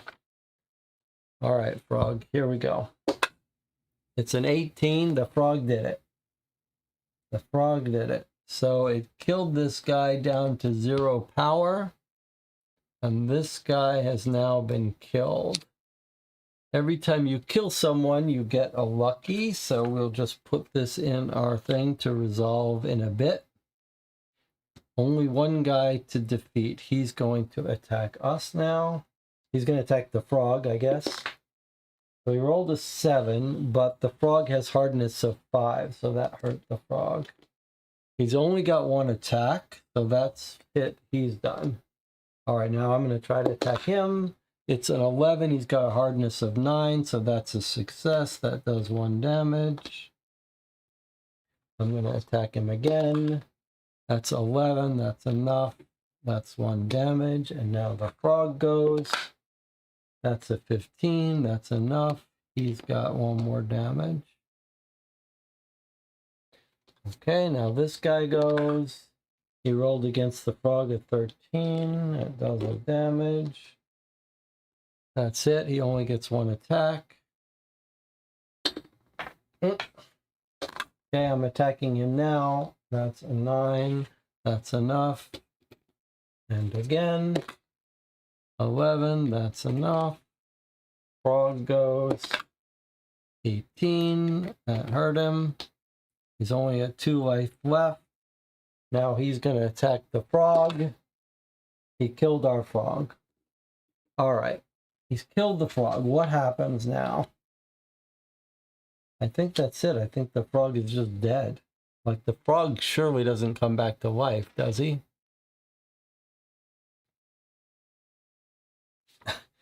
All right. Well, now I'm going to attack this guy and get revenge for our frog. I missed on my first try. And I hit him on my second try, but now he's going to attack us. It's a 9. We've got a hardness of 12, so he missed. Much harder for him to hurt us. 16 on him, and he's dead. Which gets us another lucky. All right, so I don't think the rules about companions tell us anything, but I think this frog died. I mean, he really helped us. I don't know how much he helped us. I think we would have been, well, I'll tell you how he really helped us. He helped us because he was the target of these 2 locals. So they didn't do much damage to us because they were hurting our frog. And now we got a reason to go get our falcon. So, I mean, that was kind of fun how we got this frog, and this frog went wild on these locals. and sacrificed himself, poisoning them. And they were so absorbed, they were so freaked out by this poisonous, venomous frog that they focused all their attack on him. So I think this guy's just gone. He's dead. Surely he's dead. He's gone.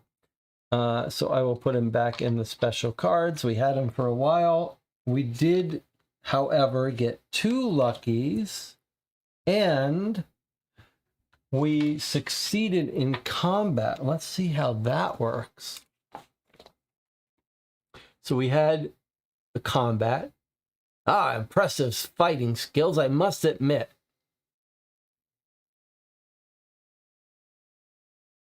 Read success. I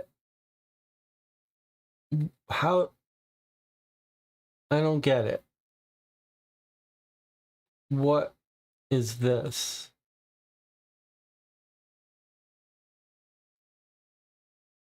If we failed, we'd go to the hotel. I don't understand how you get here. If we succeeded in combat, we jump to here. So what is this? When would we do this? Is it that we didn't have to do combat? Could we have done this or this?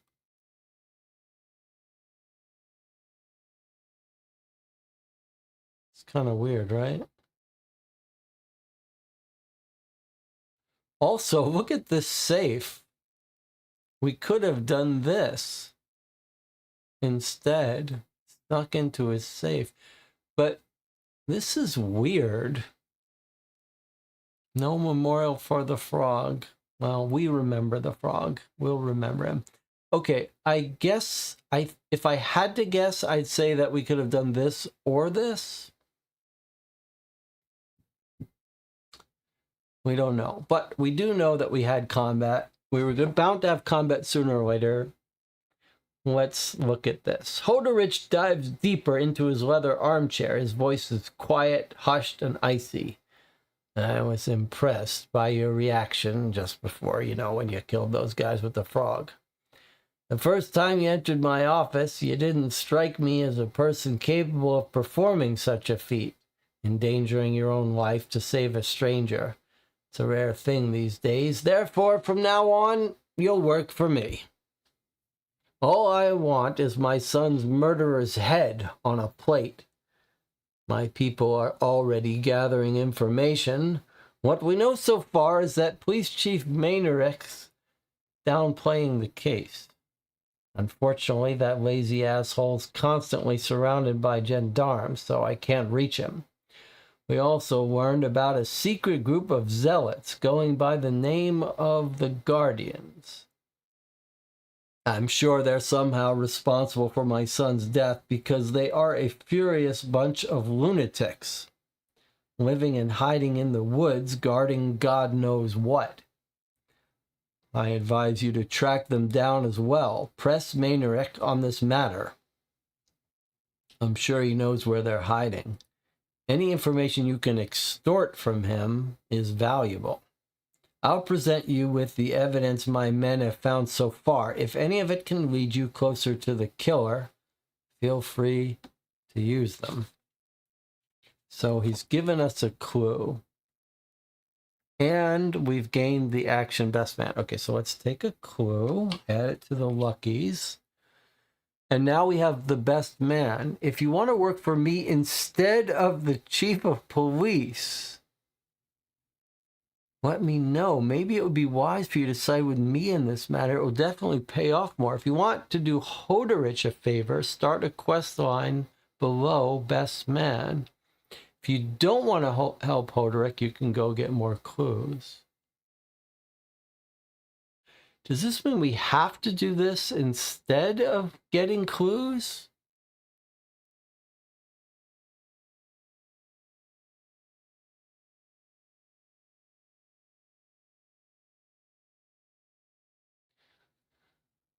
So we could do this. Listen, it's hard to find good workers these days. Even if the pay is fair, these buggers complain every time. Besides, they're all incompetent. As if that's not enough. Once I teach them how to work, they leave. It's not easy to be an employer. For a long moment, Hardrick stares at the spot somewhere in between you two. You clear your throat. Oh, yes. Go and find some workers for me. The other city is a good place to look for them. I heard these people are hard workers, obedient, and much cheaper than these lazy bastards we got here. And then if we do this, then we open up this. But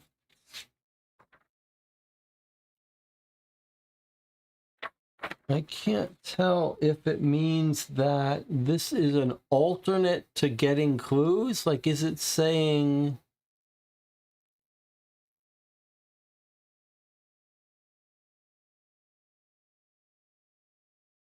Is it saying we only have... That's not the quest named Best Man.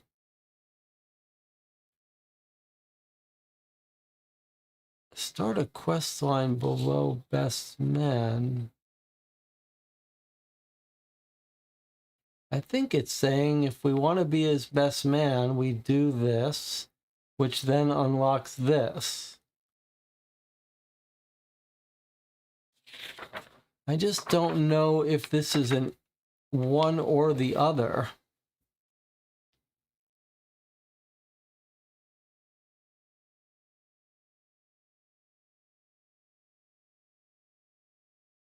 I suppose the way to find out, I mean, we've been trying to gather clues. We could try to do this, and then we'll find out whether we get extra clues. Or we could just say, F this guy, and we'll go our own way. Let's put a mark on this, though. We have explored the mill because we got a clue there. Now we can fast travel all the way up here if we wanted to.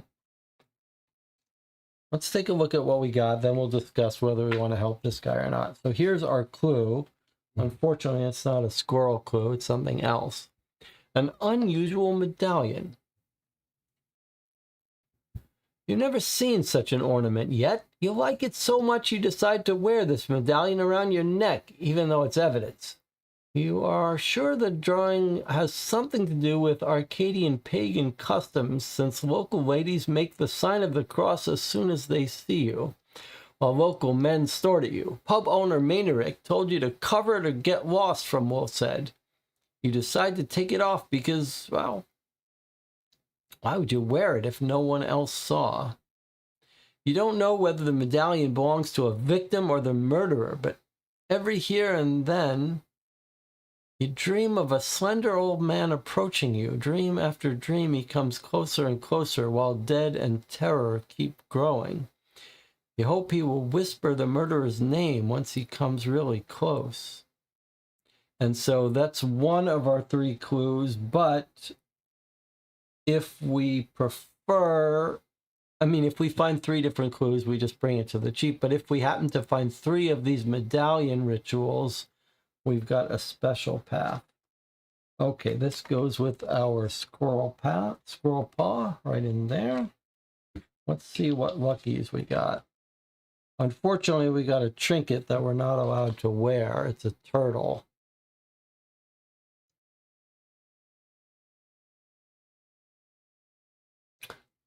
We could go to the laboratory and have a battle, or go to the gendarme and have a battle. Gendarmerie, I guess that's a location. You just stuff it with explosive, bro. Close it, wind his back leg, tighten the tail, let it crawl away, and by the time the tail stops ticking, make sure you're far away. It's a turtle bomb. It's a turtle bomb we can use to attack someone, but it's too bad we're not allowed to wear it because of our thing. So this has to go in our backpack. I'm gonna get rid of this. I'm just gonna put the backpack here. Okay, let's see what we've got here. It's a carnal revelation. As of late, you're confused. So this is an event. I need to check whether we're allowed to draw events after a combat. after we kill a creature. So sometimes when you get luckies from killing a creature, you get a lucky, but sometimes when you get luckies, it says you have to give back certain types. No, it looks like we just get whatever we get. Okay, let's see what we got. Carnal revelation. As of late, you're confused about and tormented by your sexual orientation.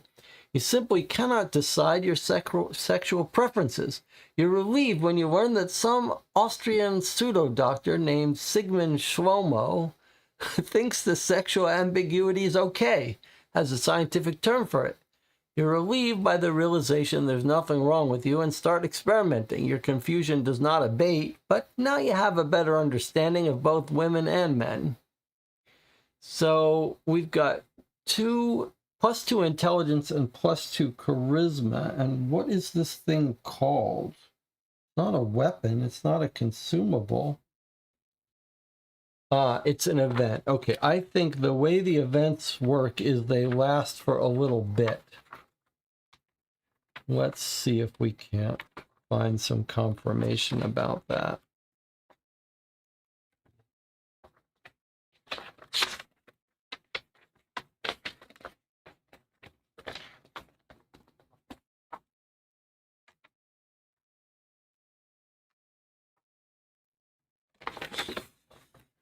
Okay, so here is what it is. It's an event. Apparently we did hook up with some mill workers. Okay, so now let's see. You can only have one of each type. You have 2 companions, you sell them, discard them into a shop, or give them away. And here's events. Event cards have to be resolved immediately. You can't keep them in your backpack. So you get the event, and that's it, huh?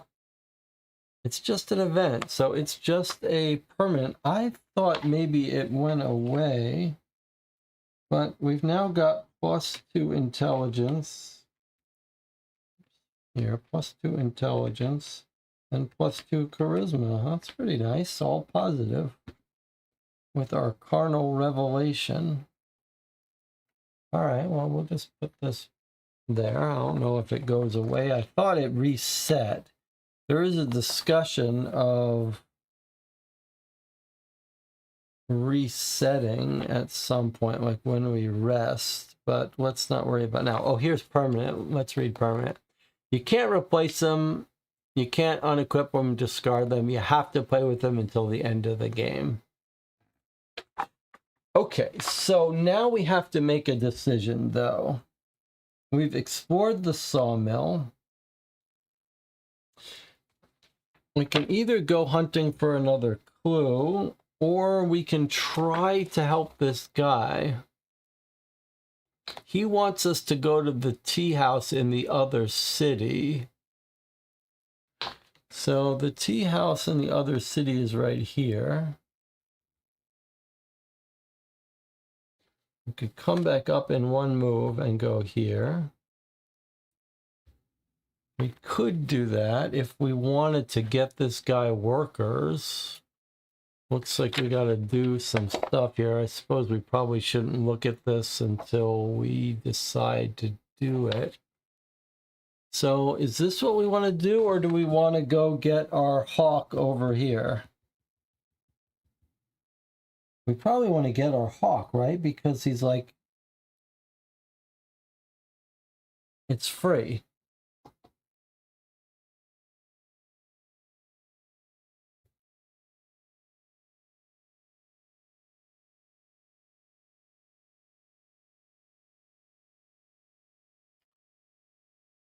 I mean, the stone pit is right here. It seems a little scary, though.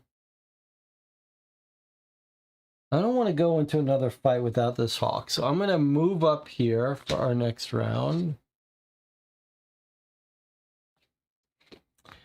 And we are going to do a quest, which is going to, I think, cause this space to be explored. I need to read that again. Okay, so I've whistled. I've called the falcon to us. And he's landed here, and now he's our friend, ready to help us.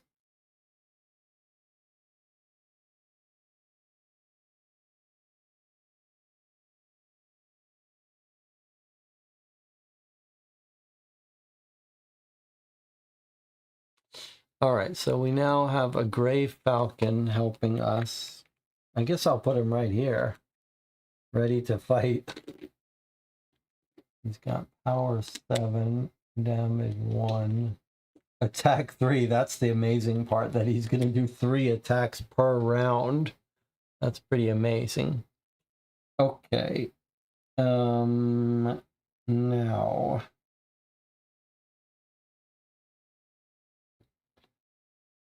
+1 power, -1 charisma. Why is my roll up here?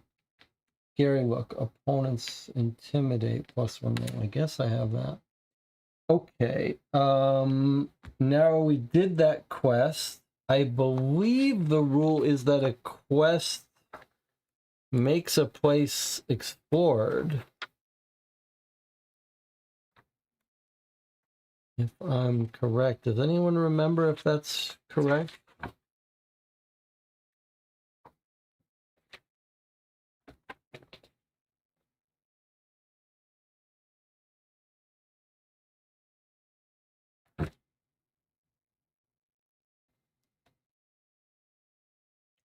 Solving a quest. Yeah, look.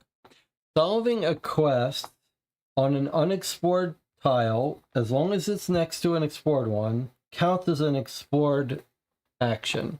So by doing that quest and calling that falcon, we've actually explored this space, which would let us go and tackle this one, but we don't want to do that. But we could go up here where the bad guys are. This seems like it could be dangerous, but I think we should do this.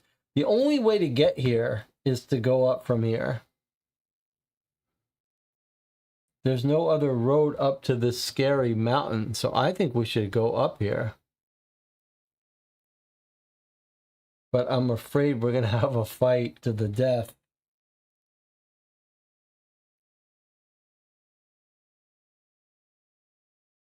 Do you think we should head right up there? Like, this red means a boss battle of some sort. That's a little nerve-wracking.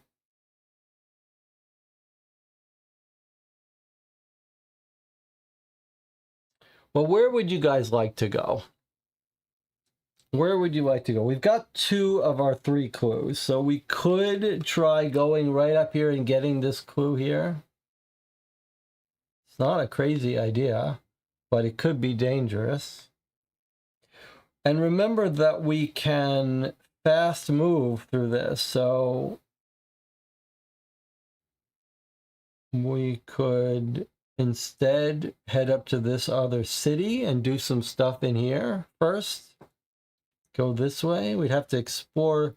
We wouldn't have to explore this, but it would take us longer. Like, if you don't want to explore it, you're making it harder to walk through. So probably we would explore here, and then we would go up in this other city. We could even go to the brothel. We did kind of want to go to the hamlet, but it's kind of out of the way. But it wouldn't be the worst thing in the world to go this way. And then to the hamlet.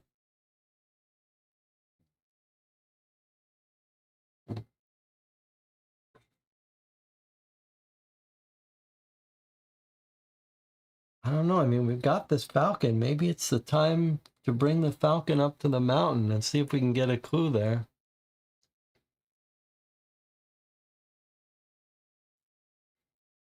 What do we think? Where would you like to go?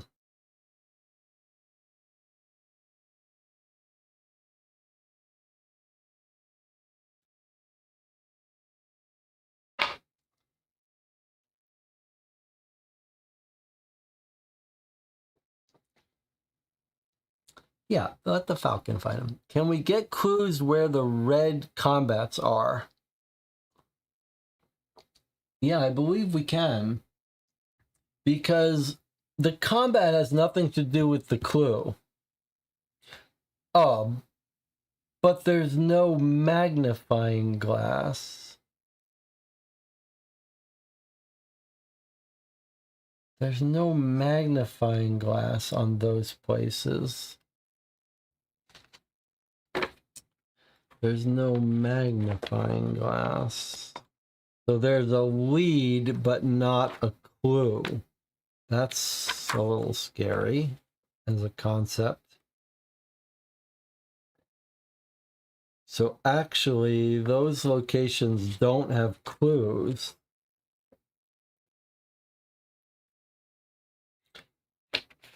We could still go to the lead, but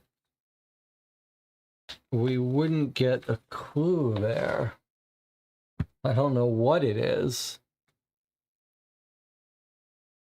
I do see like red, red, red. Every time there's a lead without a clue, it's a boss battle. So probably we don't want to do that. Okay, I've changed my mind about that. Maybe we should go up here and get a clue here, and then maybe a clue at the brothel. Or if you wanted to go to the hamlet and chase down that lead.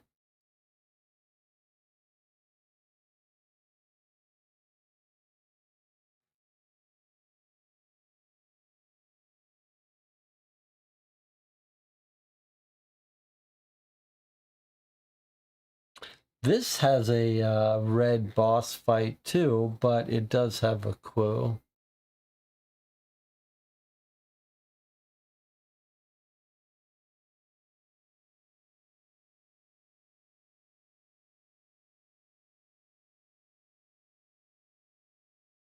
All right, I think we should head up this way. So I'm going to move here since I'm not gotten a response from the audience. Maybe the hamlet. Now you want to go to the hamlet, huh? I mean, the hamlet is 1, 2. It's the same distance, I suppose. All right. Sounds like the group wants to go to the hamlet. So I'm going to go fast travel through here and walk into... Actually, is the gypsy camp connected by a road? Oh, yes, it is. There's a road there. So we're going to go here.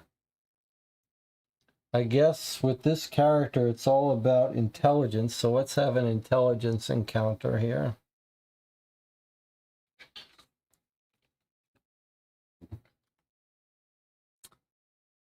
Little ball. Near the road, you notice a group of children kneeling in a circle, waving hands in a lively discussion. As you approach, the group leader stands up to meet you. It turns out their little ball has fallen into a hole and they cannot get it out. The opening is wide enough for a child's hand, but it's also too deep. Your adult hand is, unfortunately, too wide. So we're doing an intelligence test. We don't have anything to help us here. We're just rolling and hoping we get a 12. Oh, no. It's a 12 versus our 18 we're at now. So that's a +6. So we're at +6. So we just have to get int 12 after we +6. So we got a 6. +6 is 12. We just made it.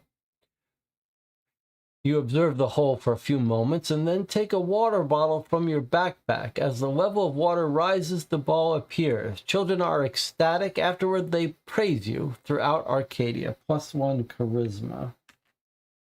Okay, we're now up to +14 charisma. And that was our little intelligence encounter. And we get to mark this as explored. All right, next up, and that was another round. So the blood moon is appearing. Okay, next round, we move over to the hamlet. Looks like we could rest there if we wanted to, but we're going to go for a clue, 17. All right, let's see what we got here.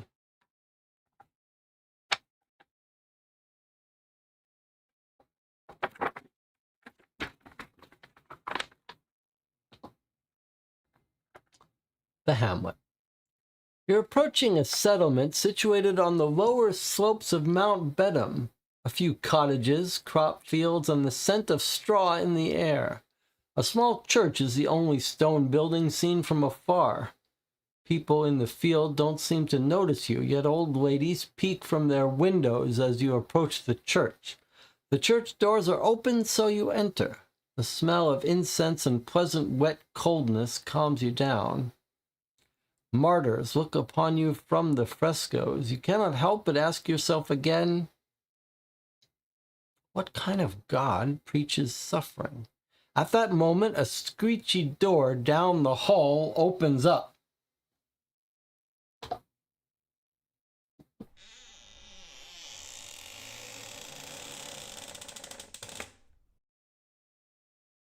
The old priest appears. You're now facing a short-bearded, long-haired man in a black robe. Despite his age, the priest's eyes are clear and his smile is wide. He asks you with a calm and gentle voice, "How can I help you, my child?" Priest. Locals say the priest has a heart of gold, as you can always come to him for advice to ease your soul, not to mention his capacities for fixing a disjointed shoulder, sawing the wounds, or providing sleep medicine. The story says that the priest served the imperial army as a youngster and progressed quickly up the ranks before he left it all to serve God and the people, which he claims is one and the same. Good-natured and kind, he mindfully listens to everyone, regardless of their god or master. Goody Two-Shoes. If you're kind and civilized, roll a charisma or an intelligence test, and you do fail checks for 2 rounds, he takes pity on you and gives you a clue in the 3rd round.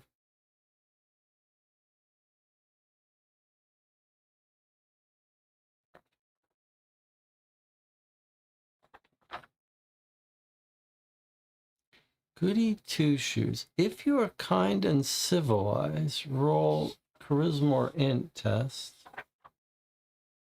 And you fail for 2 rounds, he takes pity and gives you a clue on the 3rd. It looks like we're supposed to turn the page.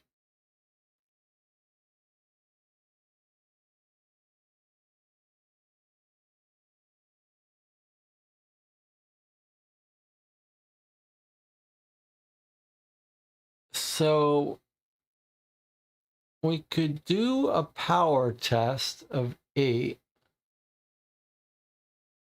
And if we succeed, we get this.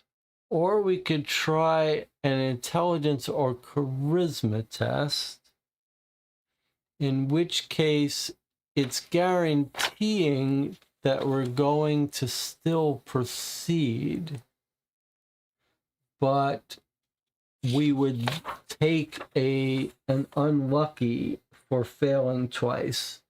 So I'm just trying to make sure you understand that there's a little bit of strategy here. A power test should be easier to succeed at. We've got 16 power. We only have to hit 8 to succeed. But if we fail twice, we'd have to waste another turn doing this.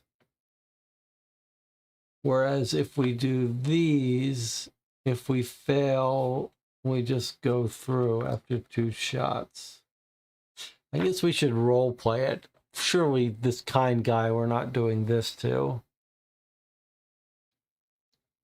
You're a good man. You help fellow humans all the time. I'm on a mission of stopping a killer. It's obvious we have a common cause. Okay, we're going to do that. 13 test. We have an 18, so we have a +5. Okay, that's a fail. Oh, no, that's fine. 9 + 5 is 14, and we had an int test of 13, so we actually succeeded. The priest looks at you. You've never been watched with such attention. You feel like the old man is assessing your soul. Second stretch, 1, 2, 3. Then the old man sighs and says, "Know this, there are those who prey on us and those who guard us. We can't see any of them since we're blinded by our everyday worries. The ones who watch over us are called guardians. Don't mistake them for enemies like Sawmill's owner Hodorich did, even if they attack you." Locals claim that wolves hairy from the inside are responsible for the murders, but no wolves hang their victims on trees, nor do they stretch their intestines over the treetops, including wolves hairy from the inside. True, evil is strong, yet it has nothing to do with the evil one out there, but with the evil one in people's hearts. There's also something else you might be interested in. A story from the days of yore claims that no evil can hurt a person who drinks from the spring. Worth checking. If you want, I'll show you the way. Just don't complain if you get lost or don't come back. Your choice, your soul. And one last thing. 2 weeks ago, a milkmaid from Hamlet went missing. Eventually, locals found her crucified among the trees. One of them found this on the scene and gave it to me rather than to the police. Here, you take it. I'm sure it will be in the right hands. Gain a clue. If you didn't intimidate the priest, you unlock new features, heal and ministrant, sort of. So we can pay 1 to change our power to max.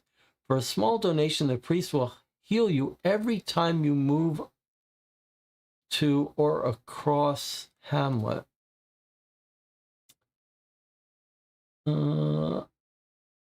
Okay. Max. What does max mean? And then there's this other ability. All right, so I'm going to take our clue. And then, so it's unlocked 2 abilities. One is every time we move across the hamlet, we can pay 1 to unlock to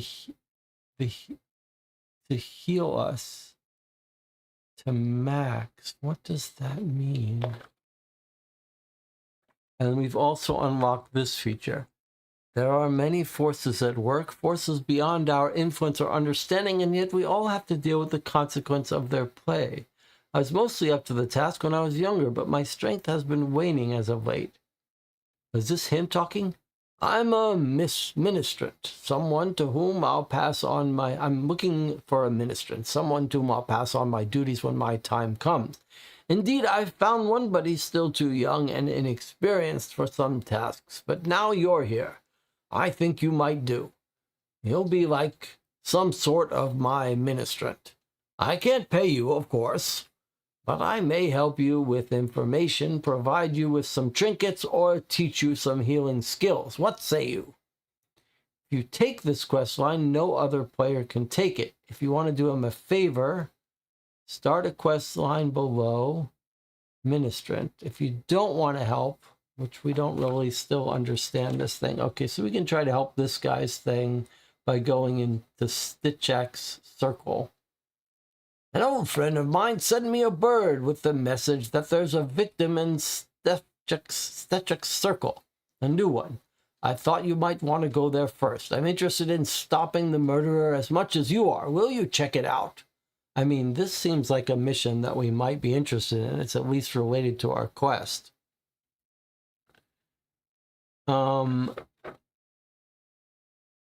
So we got a clue. I think we get a lucky too because of passing that test, I think. Before I resolve that, power to max. I'm not 100% sure what that means. I mean, I know power, when we take wounds, it knocks down our power. But, and we do have stuff to pay because we have stuff in our backpack we can't use. So we're going to pay this umbrella. Sorry, we're going to, no. Okay, we are going to pay this because we don't need it. We have no use for it. And we have no use for the turtle either. to bring our power to max. I just don't know exactly what max means. I mean, do we max out on our... I guess we're just going to assume it maxes us out.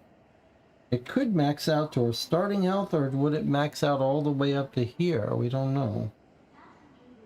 I think maybe it maxes out to our...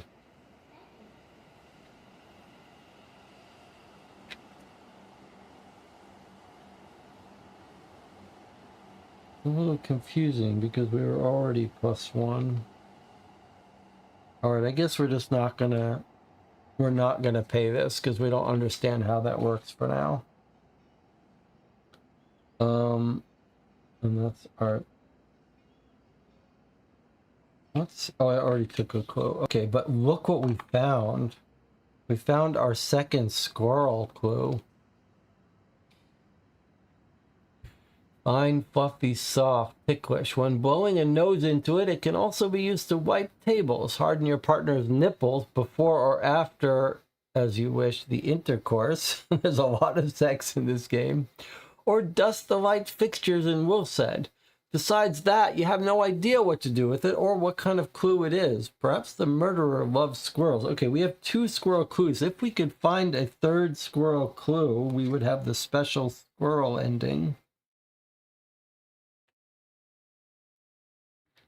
I wish we could send that falcon to find the squirrel. Okay, let's see what... Ooh, look at this. We found a knife, which we're good at. And a quest. Okay, so we don't get this knife yet. But if we go to the hotel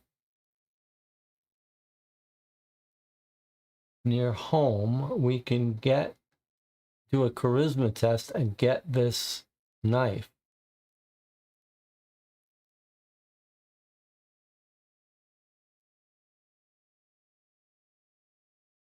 Okay, well, we want that knife because we're good at knives. So I'm going to put that knife in our quest collection, and let's see if we can't get it.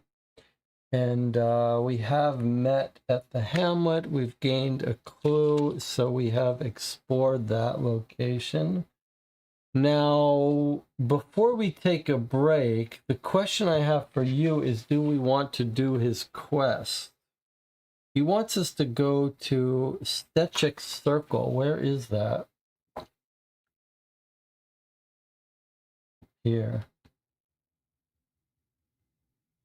Well, we've actually explored down to here, so this is a pretty good location for us. I think we should do that. Let's see what it's like to do this guy's quest. Yeah? All right, so we're going to... I'm going to put these away. We're going to take a break, and then we're going to try to do this guy's quest. I'll see you in 8 minutes.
1:43 a.m. You are joining me in a playthrough of Arcadia Tenebra, a very strange game. I've got some mixed thoughts here, but we are on turn 7. We figured out we've gotten 3 clues. We could go to the police officer and progress into stage 2 of the game. Feels like we've got some extra time. I think we're going to see what it's like. We've had some combat. We've made friends with a frog who sacrificed himself on our behalf. Seems like now we're going to try doing a little quest for this person we've just met, this kindly old priest. So, if we're agreed, let's read how to do this, because we're curious about if this means anything. So we're going to do the priest a favor and start a quest line called Ministrant, sort of. An old friend of mine sent me a bird with a message that there's a victim in Stechik's circle, a new one. I thought you might want to go there first. I'm interested in stopping the murder as much as you are. Will you check it out? So we need to go to Stechik's circle, which is right here. And then when we get there, we'll read the rest of this. Okay, so now we have explored the preacher's hamlet. And now we're going to go to Stechik's circle. The nice thing about having explored this path is we can fast travel all down here and just walk right into this creepy looking circle. No clue here. So normally we would, if we hadn't explored these areas, this would be harder to do this quest. But because we've explored a nearby area, we're allowed to do this quest in this circle, which we're just going to stand right in the middle of and see what it says.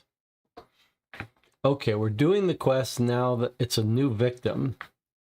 You arrive at the scene, and it wasn't a pleasant one. This time the victim was crucified in the center of the toppled Stechiks. The first thing you notice is the victim is not one of the locals. It looks like she is from the other city. Obviously, someone kidnapped her and dragged her all the way up to here. Pulling such a stunt proves either that the killer doesn't care or is overconfident. Or maybe the victim was on her way to visit the city. It's hard to tell. However, you are sure the killer is no ordinary man or woman. You'll need to report this to the chief of police. Perhaps it would be wise to investigate the crime scene before gendarmes arrive and ruin all the potential clues. Okay, so we're going to do an intelligence 12 test. And if we succeed, we will gain a clue. All right, so let's do that first. An intelligence 12 test. Our intelligence is at 18. That's a +6. So we need a 12 when we add 6 to this roll. Okay, so we've succeeded. We don't get a critical. That's only a natural roll, but we absolutely have succeeded here. So we gain a clue. If this is a squirrel clue, that would be super cool, but let's just put the clue down and keep going. As you snoop around, you suddenly notice a woman hiding behind one of the still standing Stechiks. She doesn't seem afraid, but you somehow are. You think pulling out your weapon would be a smart move, but you hesitate for an unknown reason. She steps forward slowly. She wears a simple cloth around her hips, tied with a crude rope. Her hair is disheveled, her dark eyes fierce. So, you're the one. You can't tell if it's a threat or mockery. I guess we're doing this. Intelligence test 12, so it's again a +6. All right, that's another 15. That's great. That's a success. I can see you're the one too. What, we gained another clue? Holy cow, this is great. Could be a squirrel in there. Next round, we have to go to the hamlet and report to the police. Okay, so that was round 7, which you can only see with a microscope, this turn tracker, which doesn't even count up, it counts down. 6, that was 7. I think we're now on round 8. 13 turns left. All right, so we got 2 clues from that. That was pretty amazing. Unless there's a bug in that, which wouldn't surprise me. But okay, let's see what clues we got. Oh my God, we got 3 squirrel clues. What are the odds of that?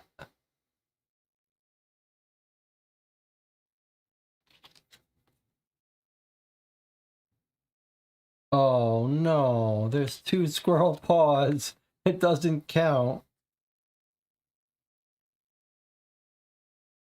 What the F? What a ripoff. It said if you have a set, but look, there's multiple of the same type. I thought we got 3 squirrels, but you really need the squirrel skull. All right, so squirrel paw is an absolute duplicate. What kind of bullshit is that? All right, well, let's just see what this new one is. It is the second ritual. So we actually have an unusual medallion in this set, and now we have a second one of this set. Those perceptive eyes of yours immediately notice this is an unusual metal shard. You consult Tesla, who says he never saw such a metal. You're convinced this shard is a part of the murder weapon, since the cuts on the victim's body are flawless. Plus, the shard is covered in blood. It's also really sharp. You're sure such a sharp blade could impeccably shave breasts, armpits, and legs if anyone comes up with such a stupid idea. When you showed it to a local barber, he only mumbled, "Sky holding rivets." You couldn't tell whether that was a curse or a statement. Quest if you have all 3. Oh, wait, what? Quest optional. If you have an unusual medallion and the spring stone, that's weird. Oh, yeah, okay, so those are 2, just like this other stuff for us. So we need the squirrel skull if we want to do our squirrel thing, or we need the spring stone if we want to do the other one. Okay, let's continue with going through the motions here. So that's explored.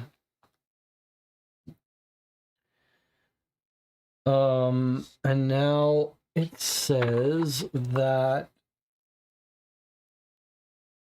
we could go back to report the priest to the priest to continue this.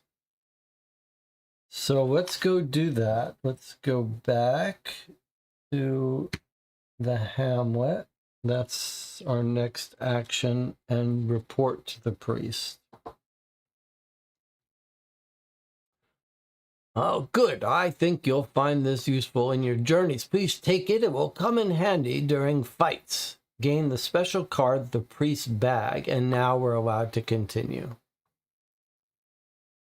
If you want to continue being a ministrant, oh, we can continue the mission. Some of the villagers complain they cannot visit the old cemetery anymore. It seems there's a strange creature scaring locals away. Will you be so kind as to check it out? Okay, we could go do that, but this feels like that's not going to get us a clue, so I'm not sure. But it is right nearby. So let's go get his special card, though.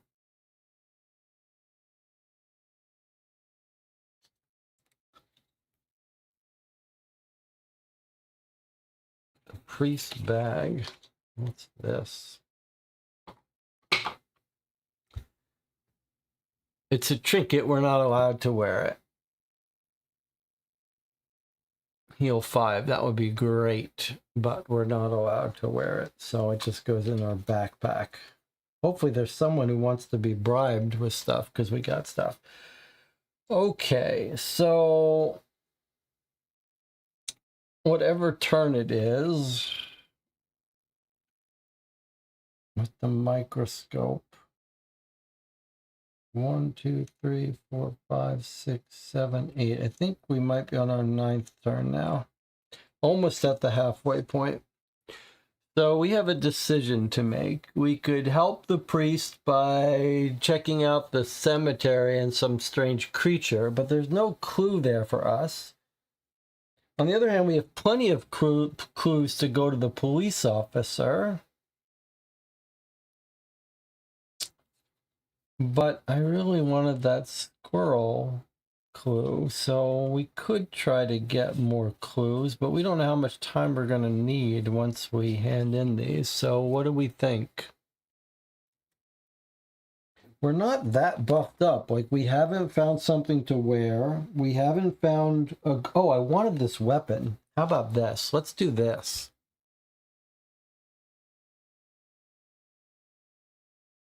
All we have to do is go to the hotel and do a charisma test of 10. I say we should try to do this, especially since we're connected to the hotel.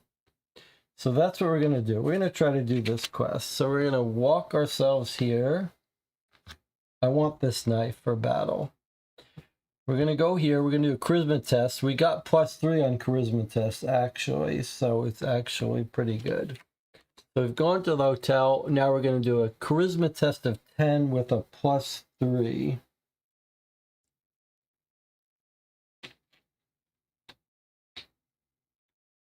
All right, let's try this. Charisma 10, and our charisma is 14, so we've got a +4. +4, +3, +7. Here we go. Well, +7 is an 11. We just made it. We needed to get 10. Boy, we got lucky there. Okay, so we have obtained a weapon. +1 attack, +1 roll, +2 damage. That's pretty great.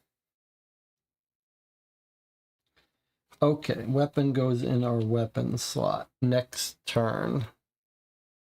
I don't know if I'm adding too many turns. 11. Well, we have to make a tough decision here because we are at the location where the police officer is. So it's either going to be we hand in our stuff here and have 10 full turns to do stage 2, or we try to flail about and hope we get a squirrel skull from all these clues. Probably... Oh, I didn't read the weapon. Probably we're going to have to do it. Okay, Jonathan's right. The whole point of this game is reading these stories. For hours and hours, you're debating with the representative of Nippon Imperial Railways, trying to prove that the Green Witch beats Saki. Against his better judgment, the representative agrees, but sticks to the claim that knives have no match on this planet. The discussion goes on. Eventually, you pull out your long knife and wave it in front of the man's face. Unimpressed, he invites you to his room and pulls out a set of Tanto knives, a product of supreme Japanese craftsmanship.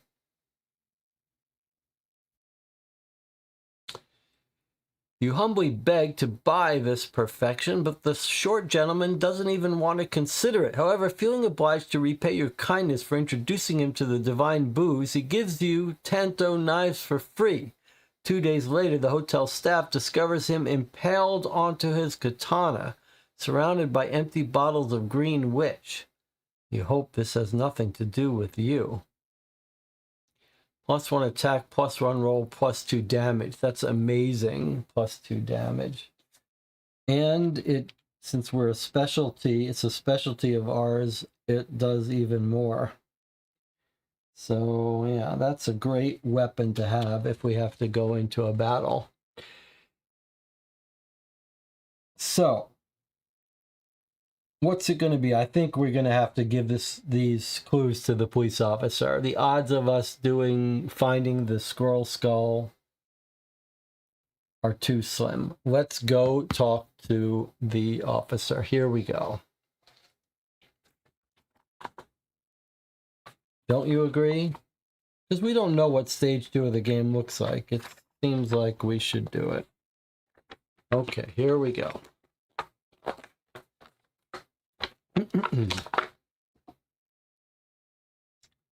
After collecting at least 3 different clues, you burst into Chief Police Maynard's office. His head twitches as if he was jolted out of a light sleep. You formally greet him and ask if you can join him.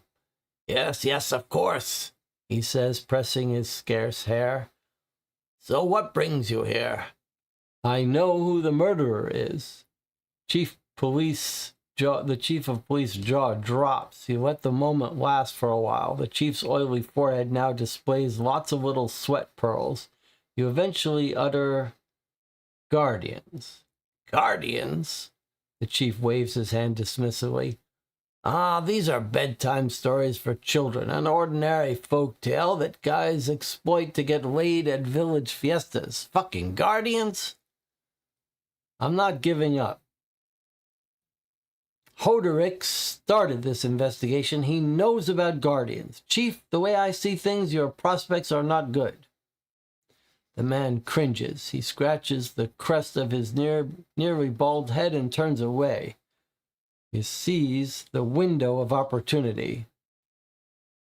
It'll be better for you if you tell me what's really going on, Chief. We're on the same side. Let's join forces. He looks at you, all shrewd and cunning. You know this is your chance.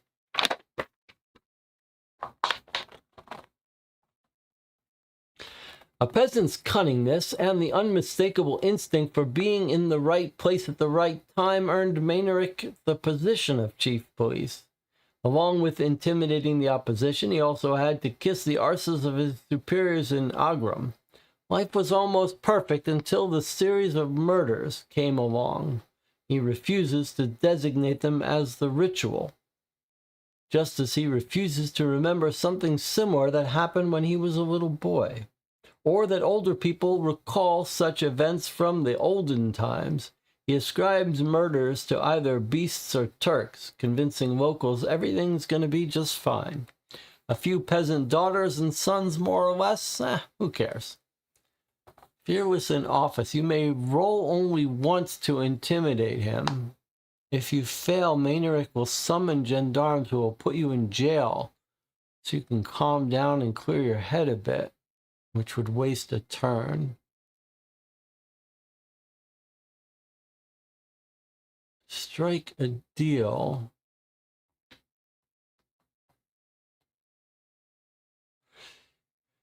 So if we had done any of these 3 quests, we would get an auto success. We haven't.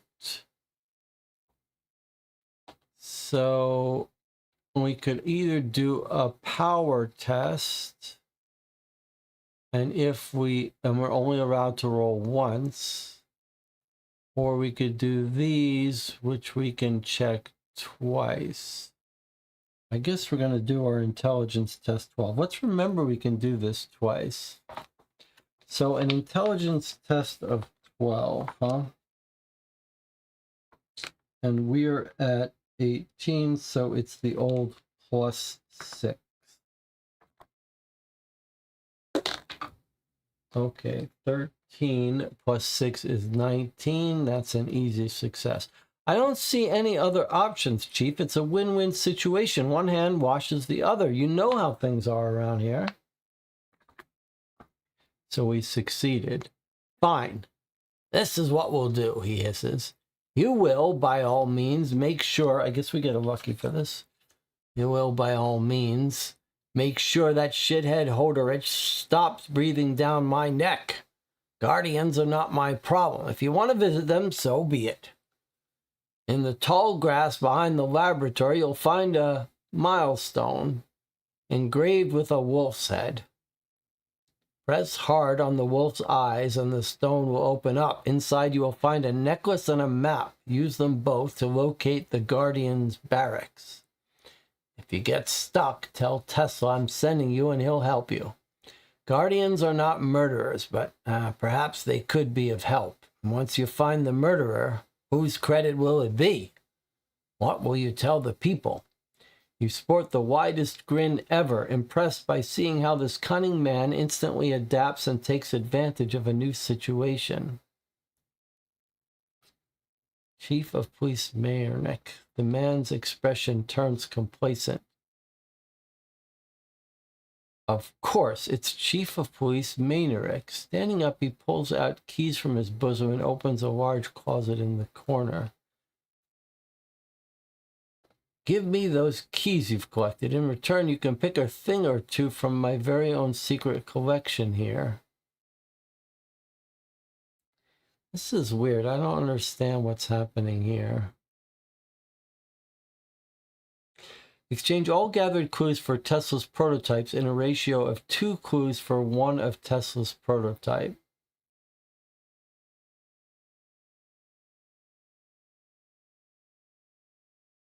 Oh, what will you tell the people whose credit? And he says to tell them it's me. And then we say, of course, it's the chief of police. And then he says, okay, I'm going to give you a reward for that. So we give him 2, and he gives us some Tesla's prototypes. And then we're supposed to head to Tesla's laboratory. All right, so let's go ahead and do that. I think we also get a lucky for doing that. We got something we can wear, finally. The mask. Inspecting Kravovich's collection of exotic objects, you see an unbelievably funny ritual mask. Roaring with laughter, you take it off the wall and try it. As soon as you put it on, the mask somehow sticks to your face. You cannot take it off without the carpenter's help, and a narrow opening allows you only to sip soups. You have a bigger problem, though. Anyone who sees you, including animals, laugh so hard they barely manage to stand on their feet, eager to see you disappear so they can return to their daily chores. So it's a +1 hardness, and opponents get a -2 roll, but we get -1 power. I'm going to drop my power down by 1, but makes enemies harder for them to hit us. I guess that's a good thing.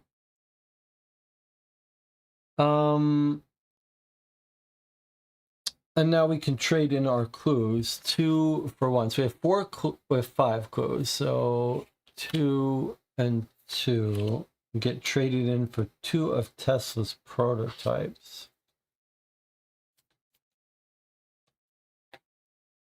Scooby says, the sawmill owner did say this guy was an arsehole. Maybe he was right. Okay,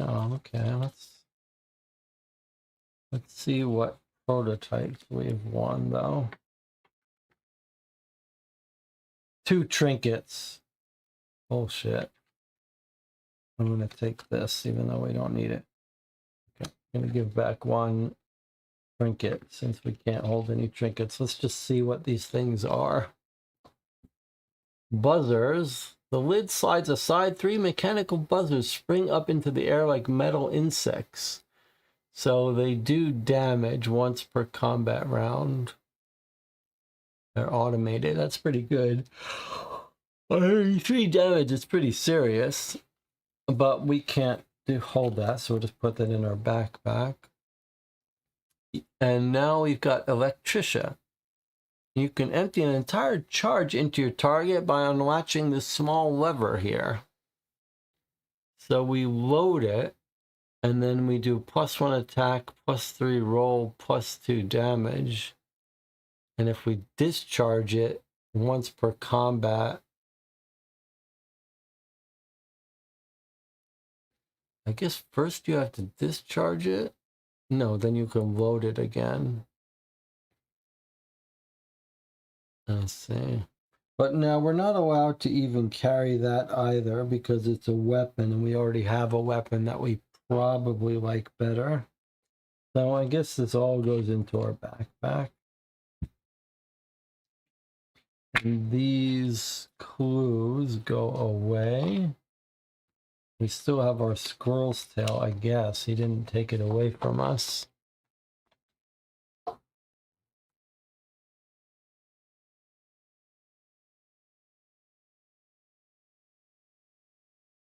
Okay, and now it wants us to go to the laboratory. So I guess another turn has gone by. And now we're going to the laboratory. Now, unfortunately, we haven't explored that far. So we have to move here. And we could just end our turn. But I think we want to be able to travel further, so we should try to explore this location by having an encounter. I wonder if we shouldn't, just for the fun of it, have a charisma encounter. I mean, we're much better at intelligence. No, maybe we'll do intelligence and we'll play a different character if we want to do charisma. Okay, let's see what our intelligence test is. It's a trap. A painful shriek cuts the silence. Looking for the source of the sound, you cautiously enter a grove. There, in between a few old oaks, you spot an entrapped deer. The animal's jerking its leg, attempting to free itself from the metal jaws. Okay, we have a 12 test. For an 18, we have a +6. Okay, 13 + 6 is 19. We succeeded. Success. You approach the animal, whispering calming words, aware that a single wrong movement of yours can cost this creature its life. Gaining the animal's trust, you carefully open the trap with 2 pieces of wood. The deer pulls out its leg, limping a few meters away. The animal's wound is superficial, and you believe it will recover well. Okay, so we don't get anything from this. Do we get a lucky? I can't remember now. It's this rule about when you get a lucky. I think on an encounter we would get a lucky. Doesn't matter. We can't ever equip any of these things. It's another gun. I guess we just put it in our backpack. Backpack can only hold 5 things. We've got 6. So what we do is we give 1 to the store, which we'll just put aside. Doesn't matter. It's not like we can ever equip. I guess we should equip the trinkets since we'll never be allowed to do those. Put the trinkets in the store. Okay. So we've explored this location, the Imperial Road North. A turn advances. And now we can move up to the laboratory and see what Tesla wants. We're going on a quest now.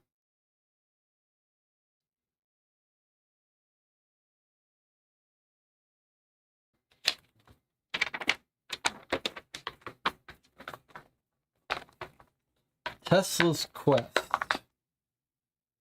This is Tesla. That looks like a weird drawing.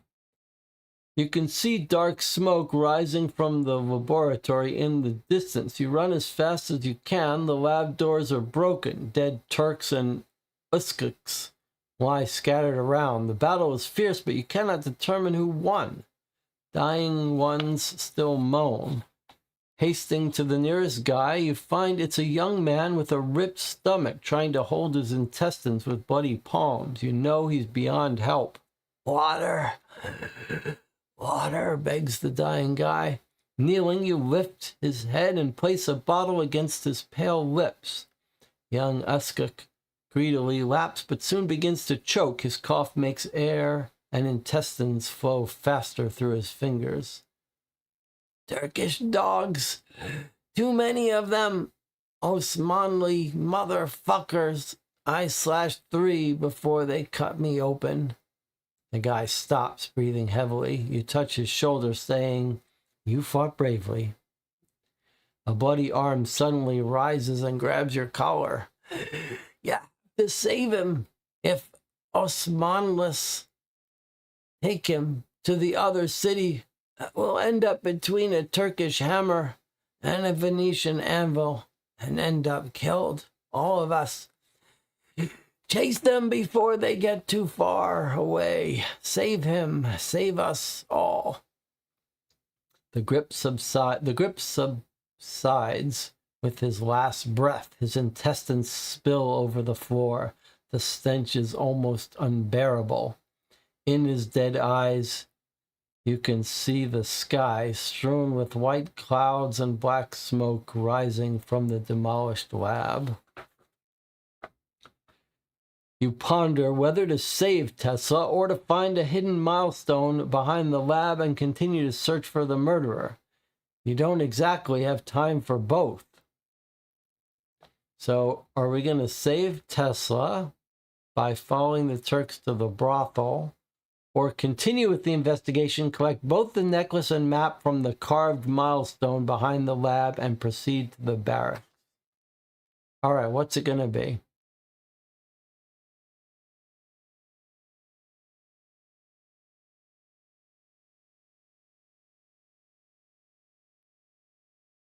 Jonathan says, should we have a vote? Sure, let's have a vote. Do you want to save Tesla or continue our investigation and press the secret buttons to get the wolf necklace and go to the barracks? Keep in mind that we are past the halfway point.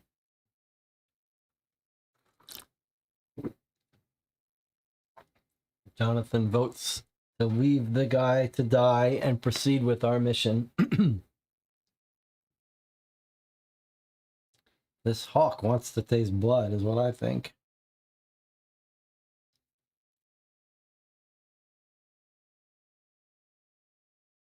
Devil Boy says he's voting to save Tesla.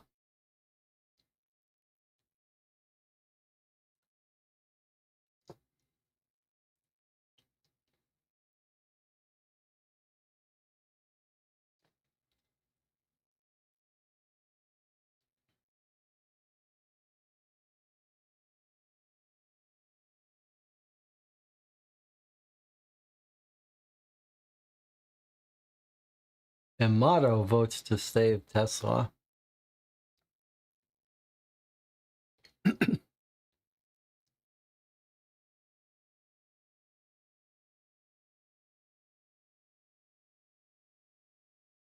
Anyone else want to vote?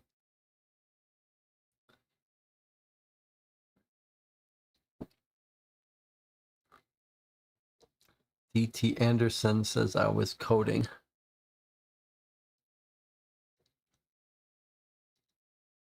You had to interrupt your coding to vote, huh?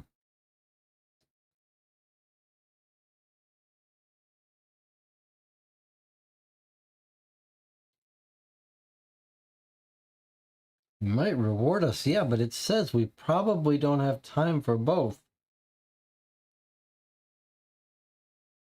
Oh my god, D.T. Anderson votes to save Tesla too. You gotta type vote first, but 3 votes for Tesla. Surely we gotta continue with our mission.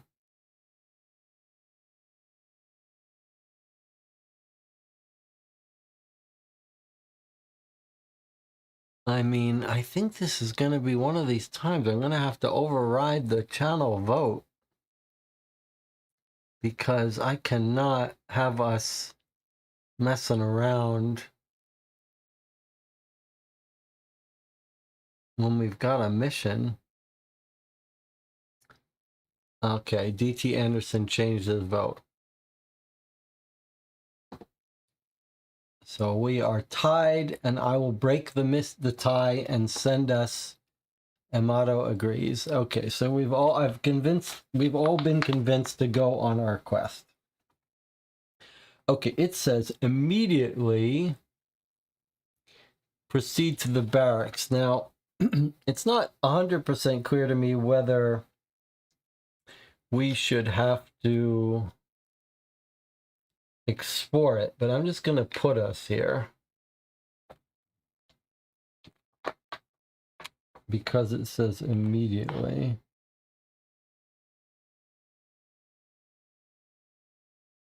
If it would have required us to actually travel, since this is unexplored, it would take us at least 2 more turns, but I'm just going to put us there. Maybe we'll go 1 turn just to put the difference. Okay, here we are. Tracing the still warm trail. Oh no, brothel, that's not where we are. We're going to the barrack.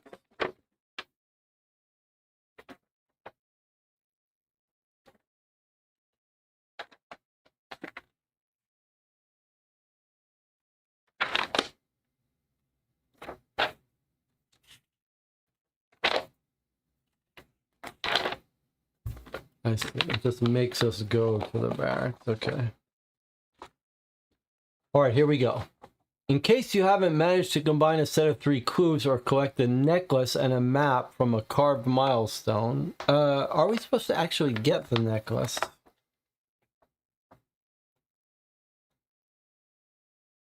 Apparently not. It's just story stuff. We don't actually get it. Okay, but so if we had, remember we were talking about this red stuff and this when there's no clue. So it looks like these are all ways the game can end, these red ones. So here it is telling us to check and make sure we got here the fair way. If you haven't managed to combine a set of 3 clues or collect a necklace and a map from a carved millstone, or you haven't finished Tesla's quest, you cannot find the barracks. The only thing you're seeing is the dense wood and Mount Bedham's white peaks. Okay, but we have, so we continue. You enter a room dimly lit by fire. Guardians are sitting around a central fireplace, gesticulating in what seems to be a lively discussion. The sentry who brought you clears his throat.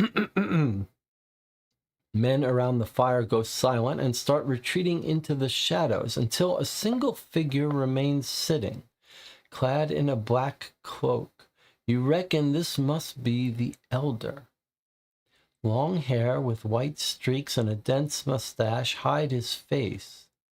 Late 40s, you estimate, slowly approaching the hearth and taking the opposite seat. "You've come far," says the elder in a deep voice, "farther than anybody else. Will that be enough?" You keep your mouth shut, believing this isn't a moment to play a smartass.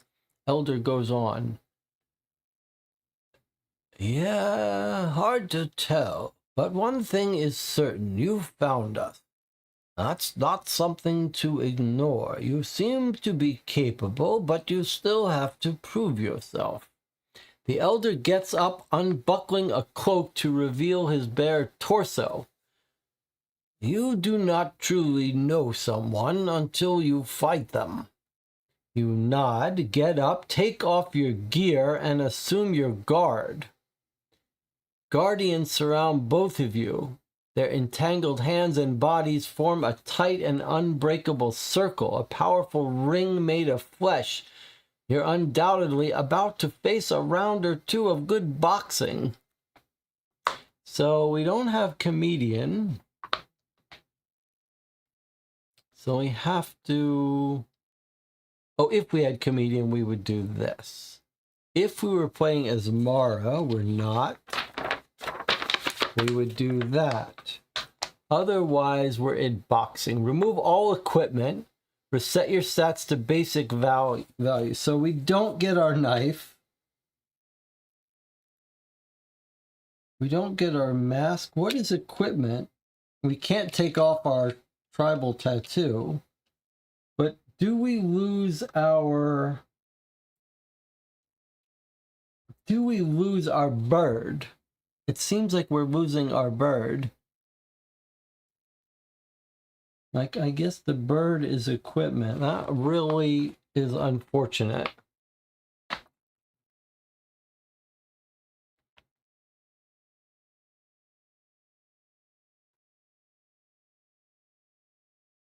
Old school, bare fists, no weapons, no garments, no trinkets, no consumables, and no companions. Only special abilities and permanent cards. If you have the option to skip boxing and you choose to use it, Read success. Okay, well, we don't. So we're going to have to... If you score a critical hit, you'll knock him out. If a player takes off all his clothes from the upper body before boxing, his character will gain +5 power. So we are allowed to keep our clothing. So we have a mask. It gives us heart. Let's decide whether we want to keep this. So it gives us +1 hardness and -2 roll for them and -1 power for us. So instead, if we take it off, we would gain 5 power. That's 5 health. That's pretty good. I think probably that's worth it.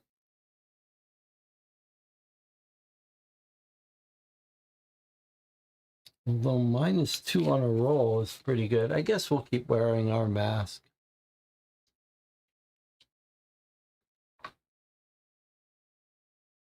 If a player, it gives us a choice.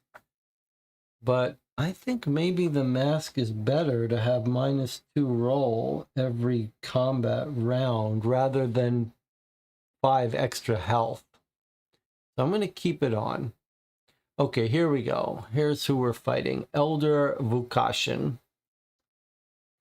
Your opponent's a middle-aged man. His hair and mustache strewn with white streaks, sharp facial lines emphasize his unblinking blue eyes fixed right at you. His body and arms are a bunch of lean muscles and ligaments. His skin, a drawing made of scars. The man lifts fists above his head as a sign of greeting while the voices of the guardian rise in unison. Elder! Elder! Okay, so let's reset ourselves at max, it said. Back to our defaults. Okay, default. If you score a critical hit, you knock him out for 1 combat round. I see. Same thing for you. It's not for the whole game.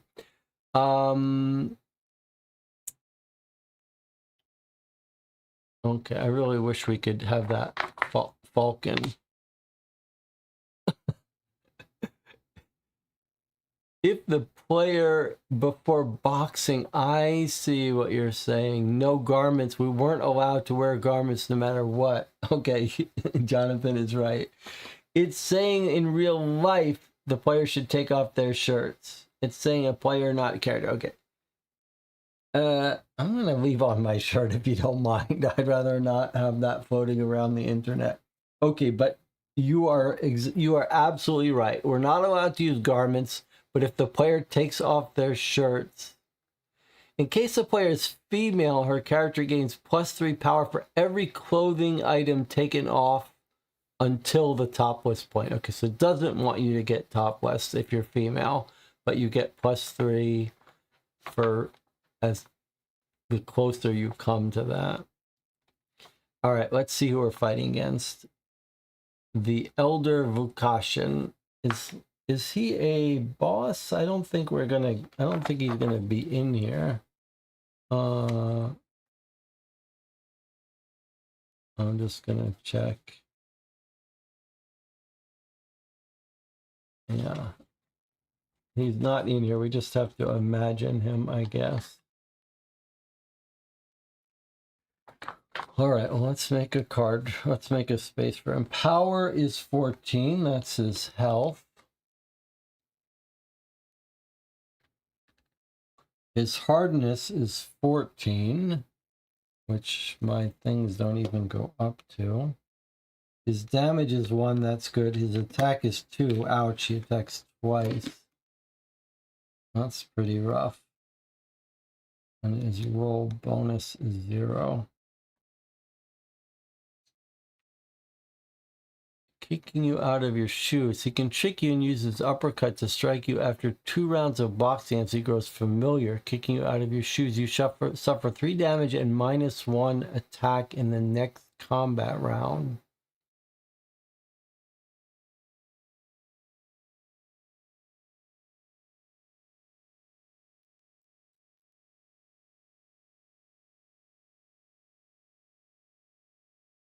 I don't get it.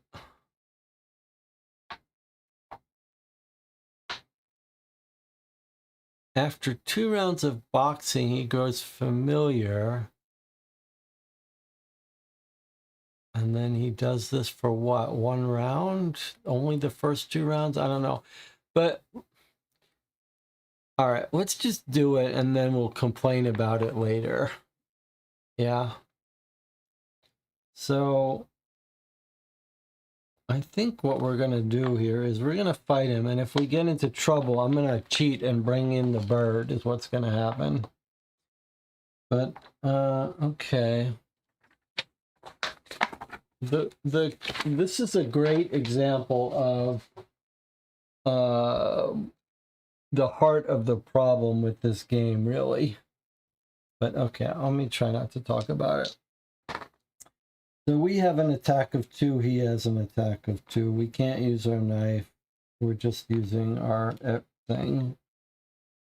Okay, so I go first, and we've got a special ability, +2 roll and +1 damage on the first round of combat. Okay, here we go. What's his hardness? There's no place to write it down. It's 14. I'll just use this to remember. Hardness of 14. So anything less than a 14 +2 roll on our first attack. Okay.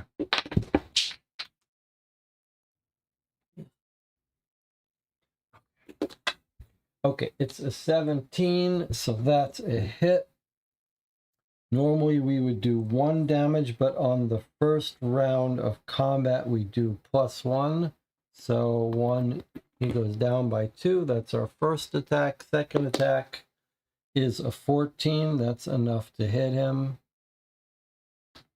Again, first combat round, he gets hit twice. That's great.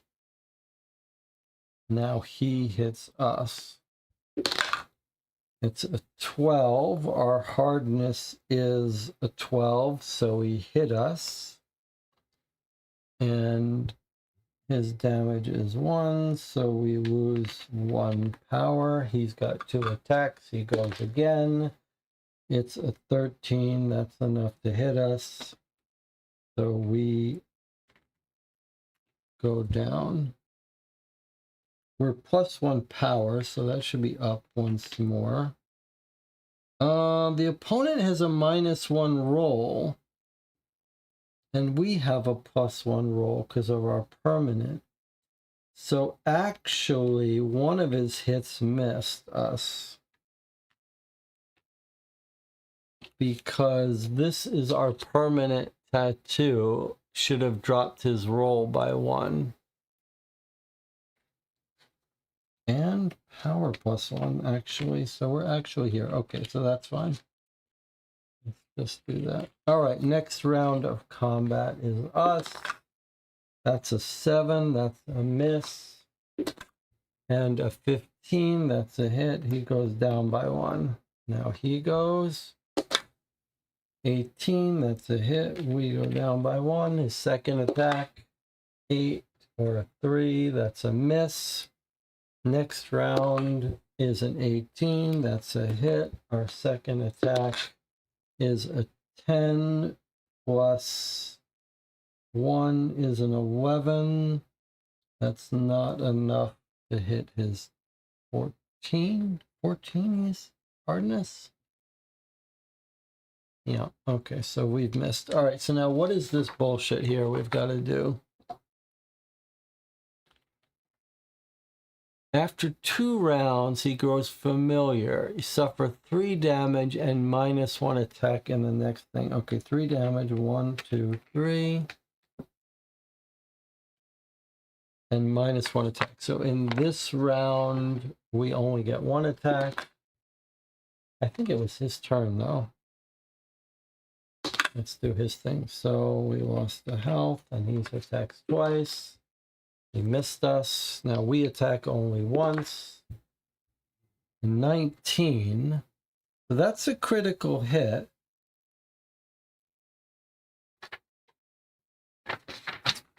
So we hit him for 1. I need a reminder about what a 19 critical hit does.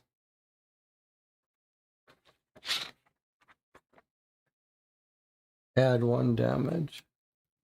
And 1 attack too? No, just 19. But there was a special rule for him, right?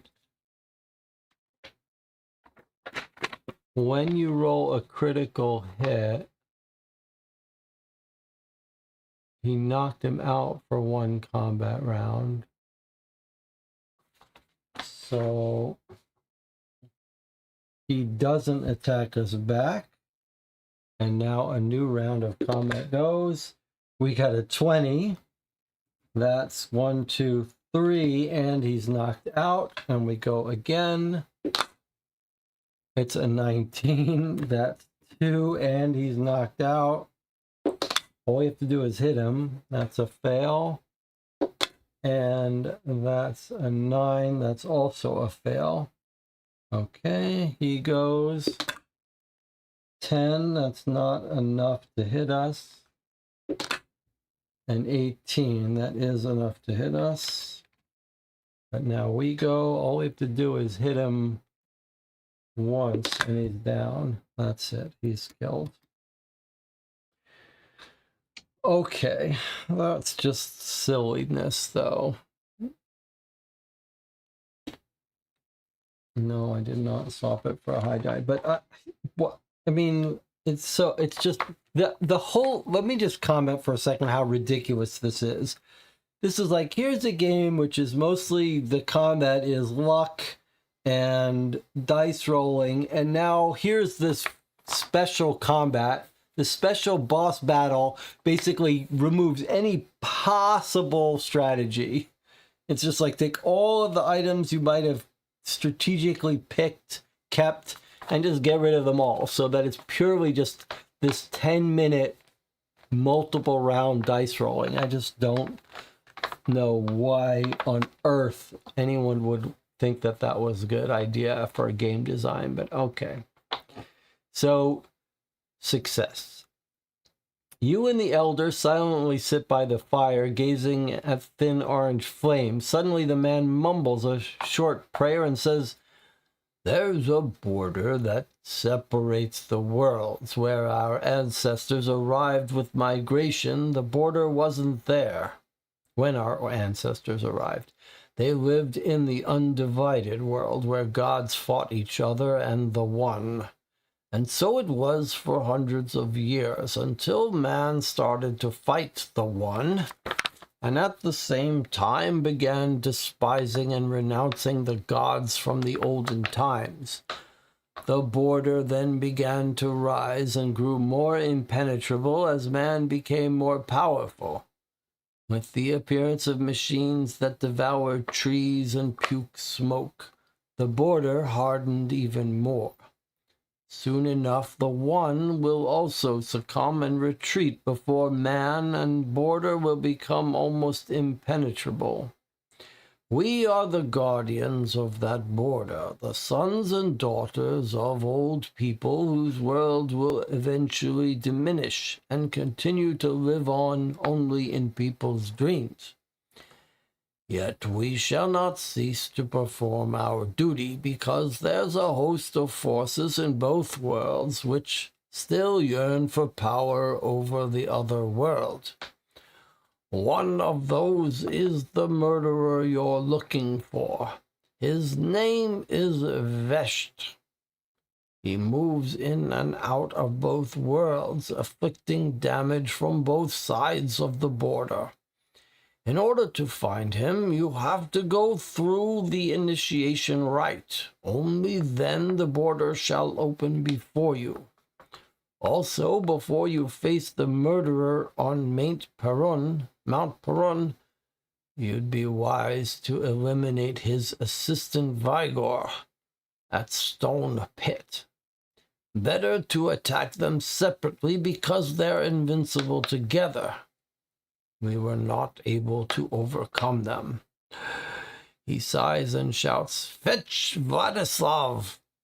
Locking his eyes with yours, he adds, I am giving you my very best scout. May the fortune be with you. You'll surely need it. Okay, so the finale is going to happen facing the murderer on Mount Perun, which we looked at before. But then it's also telling us to go to the stone pit to eliminate his helper. So you can see now that all of the boss red battles look like they might happen the same way. We're doing this one now, and now the stone pit is his helper, and Mount Perun is the finale. I don't know what's over here. So, what's happening here? Across the border, add decks. So, these are the across the border encounters. From now on, you'll play with these deck as we have crossed the border. So, we're into some nether mirror world. And then the well, every time you visit the barracks, you may refresh yourself with some healing water. Power max +3. I really wish I understood what that was. Gain special card. So we've gotten a helper now. Vladislav.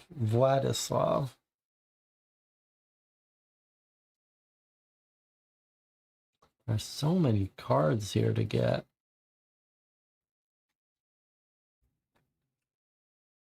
All right. Well, we're not. That really game does not want us to use that falcon. Having been raised by the Guardians since he was 6 years old, Vladislav mastered reconnaissance and martial skills while playing around the barracks. When he was barely 11, he killed his first wolf. At the age of 13, he came into possession of a Yadigan saber that belonged to an arrogant Turk who tried to intimidate him. Today, despite not being 18 yet, Vladislav is one of the best scouts and bowmen among Guardians. His nickname, Shadow, reveals a lot about his sneaking skills. He always carries a bow made of yew and a curved sword of Turkish origin. So his power 13, attack 2, damage 1, hardness 13. He's got a bow, a Yadigan.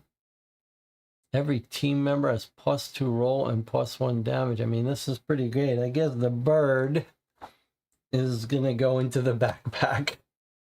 As fun as the bird was, he's no match for Vladislav. I suppose if Vladislav dies, then we will bring out the bird.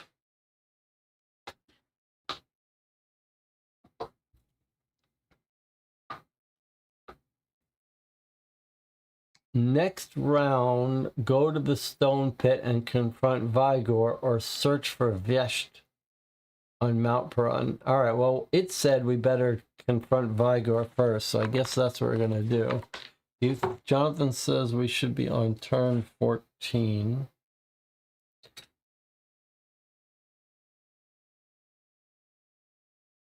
Okay, I'll just put us on turn 6. Okay, so that's not clear to me. I think probably playing by the rules, we should have wasted a turn here and then explored here. That would let us travel, but I'm not gonna worry about it. I'm gonna bring us right down here to this waterfall. I still think we have to do something at this waterfall. And we are through the border. So the intelligence test now is an intelligence at the border. Let's see if they got harder now. Golden chest. You're stumbling in darkness. The void is all around. Filled with danger and despair, a distant faint light beckons you. Coming closer, you see its golden chest covered with Slavic runes and symbols. Yeah, look at this. It's a 17 test. Now, should we have gotten...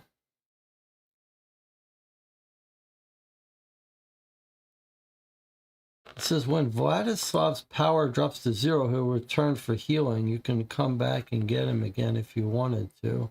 Every time you visit the barracks, you may refresh yourself. So I think we needed to before we left the barracks, spend a turn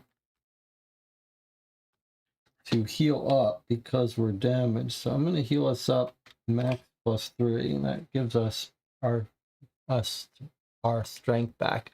Okay, let's try this. Wow, we have to get a 17, huh?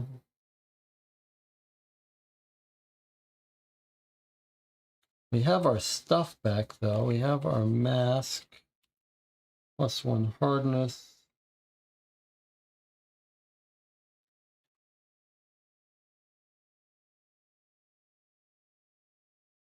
Okay, well, here we go.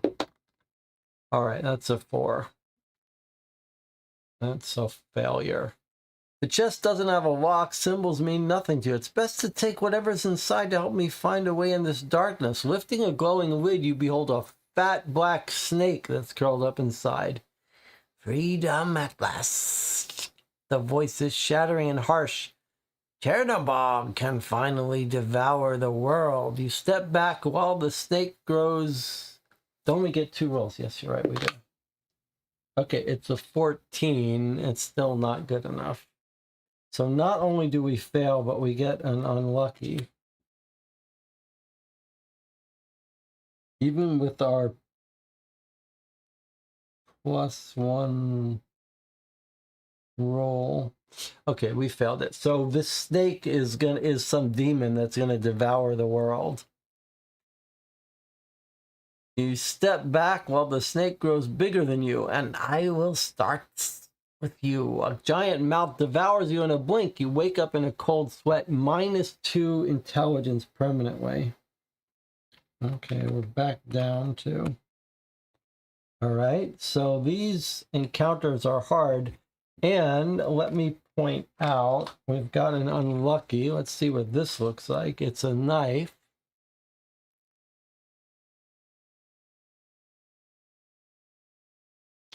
So +2 roll, +2 damage, but it's too big. Critical misses on a natural 4 or less. Ouch. And the gate's too big, but you can't use bonuses on weapon specialization. That sucks. So this we're forced to take instead of our Tanto Blade because it's unlucky. We'd have to go to town to get rid of it, I believe. So that sucks. And we failed, so I don't think this counts as explored. We'd have to do something again to do that. And I think we're just going to go in here instead. And now we're on another turn.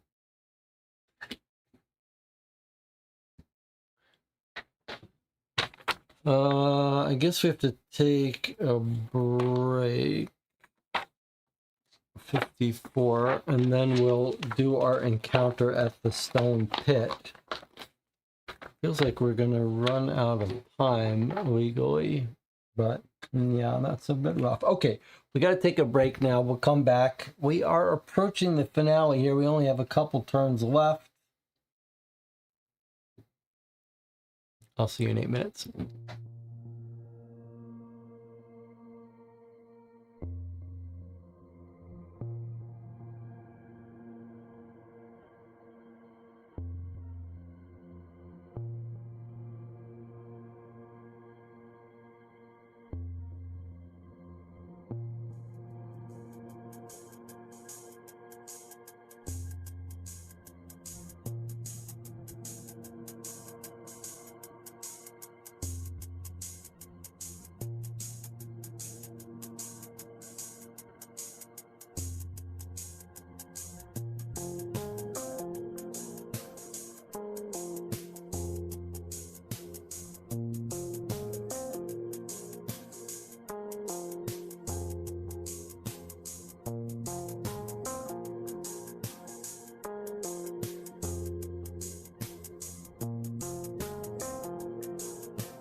You're watching Co-op for Two, and we are about to enter the finale here. We've been advancing time a little generously, not in our favor, and we started with 20 turns, so according to this, we've got like 3 turns left. Probably not enough to win, but we may fudge that a little since the game says you can adjust whether you should have 20 turns or 30 turns. We are now fighting this guy. I did want to point out that I think reading this card, we didn't appreciate the full set of the rules. So this says this was an unlucky, which means it has some negative connotations to it.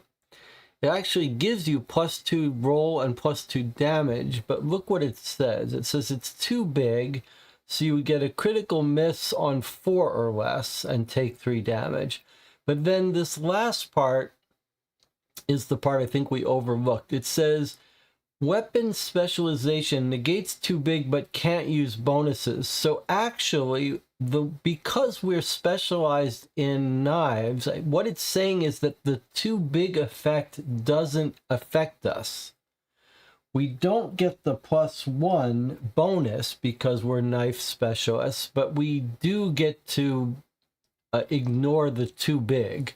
So that's actually not a bad knife for us. And then there's all this other stuff that is awfully hard to keep track of, but I guess we'll try to do it.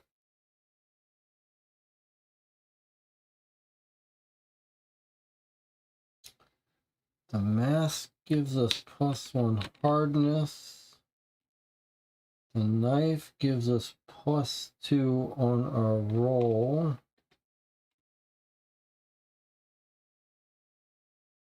Intimidate gives us +1 on our roll.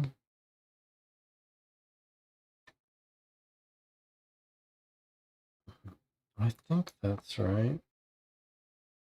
Okay, let's read how this encounter happens. It's the stone pit. So you could only do the stone pit when you're crossing the border. Okay. You're looking at a skinny, tattered figure writing red signs resembling those you saw on ordinary tombstones, statues, and other stone monuments scattered across Arcadia, the old Slavic alphabet. You don't understand the letters, and yet you're still somehow sure the message portends no good. Coming closer, you realize the letter's red color does not come from ink, but from blood, and that the brush is probably made from the hair of human victims. Hearing the clattering of gravel under your feet, the figure sharply turns, revealing a man with utterly dark eyes.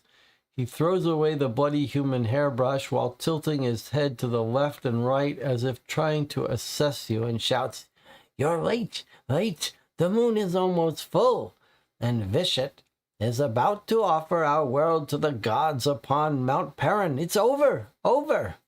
The guy starts dancing, laughing, and jumping around. You're quite certain this creature is completely insane and probably the murderer, but you decide to give the peaceful solution a shot. So we have to test our intelligence or charisma on the next page, and yet here it is here, but no charisma. What the? Oh, intelligence or charisma on the next page. I guess we can do an intelligence test here or a charisma test of 16 here. So I guess we're doing an intelligence test, even though our intelligence or charisma are pretty similar. We could have boosted our charisma up to max if we had taken the time in here, but we didn't. So we're not going to have to do an intelligence test. Let's see how lucky we get here.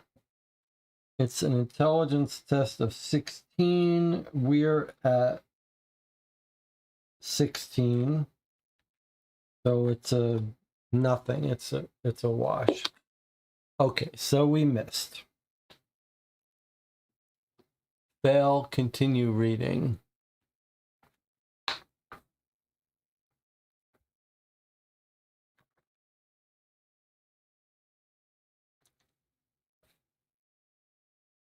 Look, if we had been really smart and beat it, he would be fighting with us.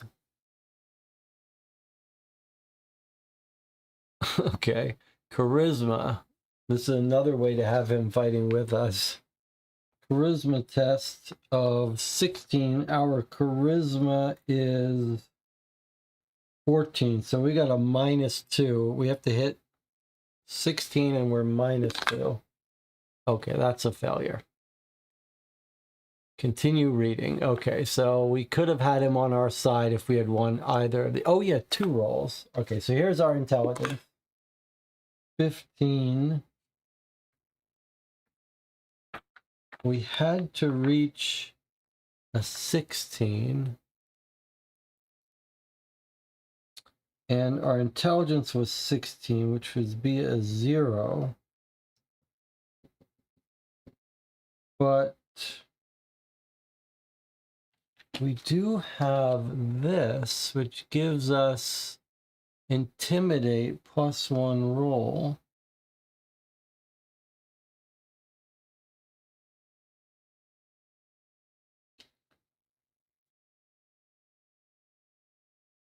So I think maybe we beat it.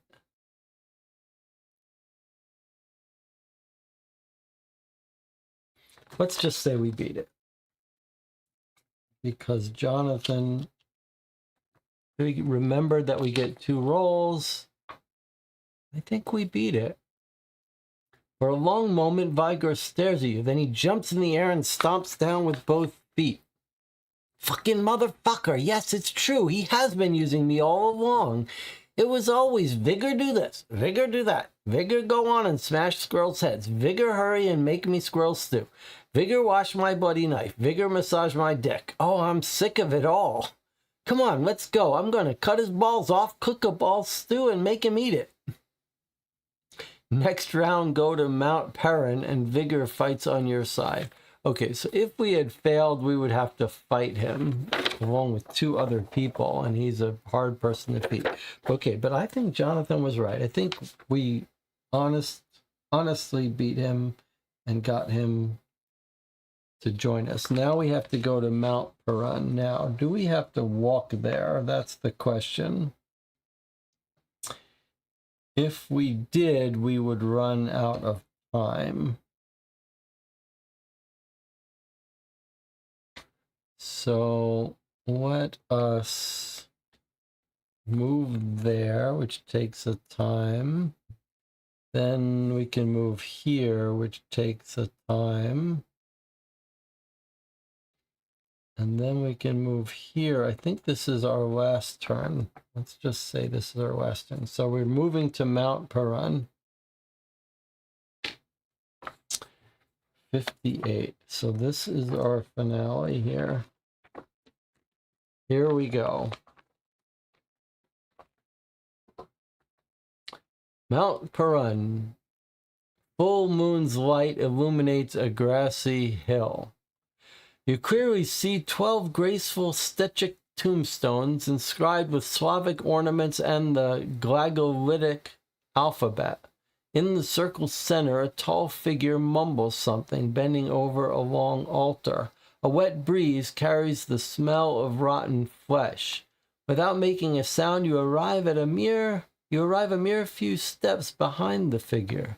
Your stomach protests. On the altar, human organs are arranged in a circle, lying across a carved pattern that matches the placement of Stechic tombstones and star constellations.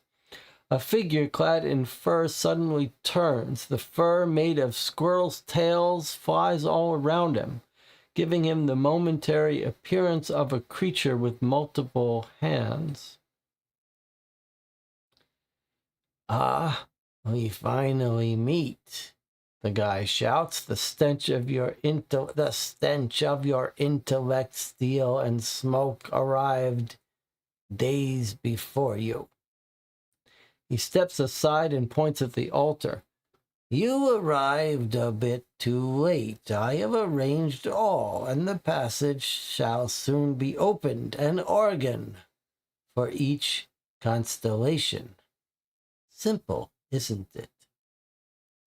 You tell him that all of this is insane nonsense for which some innocent people have paid dearly. Duh. What do their lives mean to sun and moon? What are a few transient human lives in exchange for learning the secret eternal? Nothing. Red moon rises above Stechic tombstones. I have waited for 18 years. It's time, yells the guy, spreading his hands. Openings in his fur mantle now reveal the white body hair on his chest, along with the wrinkled genitals that are covered in equally white pubic hair. The old man starts chanting a melancholic, dark, and ancient melody. You sense the vibrations. The air is crackling with energy.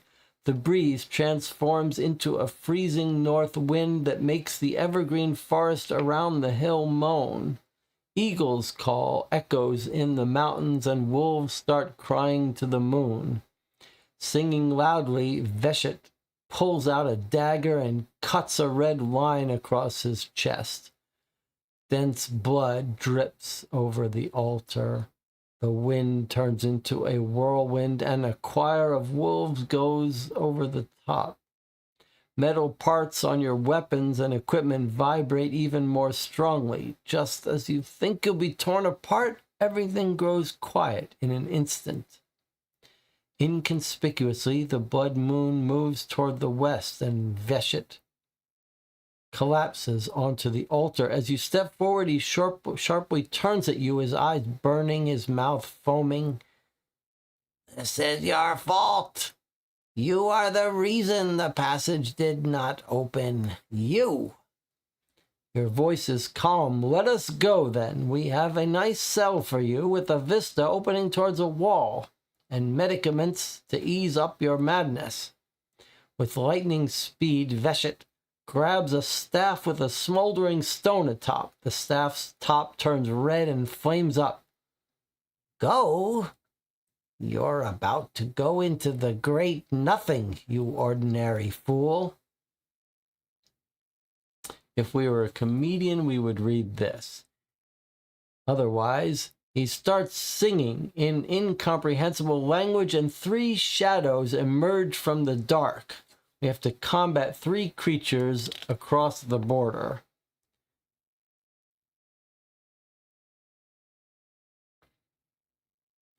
Draw the top 3 cards from the creatures across the border deck. Okay. So 3 creatures we're supposed to fight now. And they have to be creatures across the border.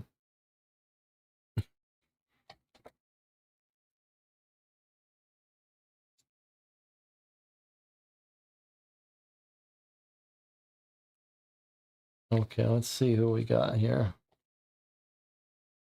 A dire wolf, power 15, damage 3, attack 2, hardness 4. Yikes.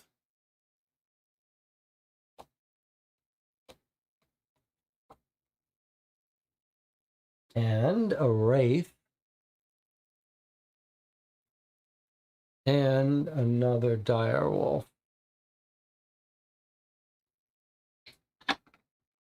All right, let's lay these out.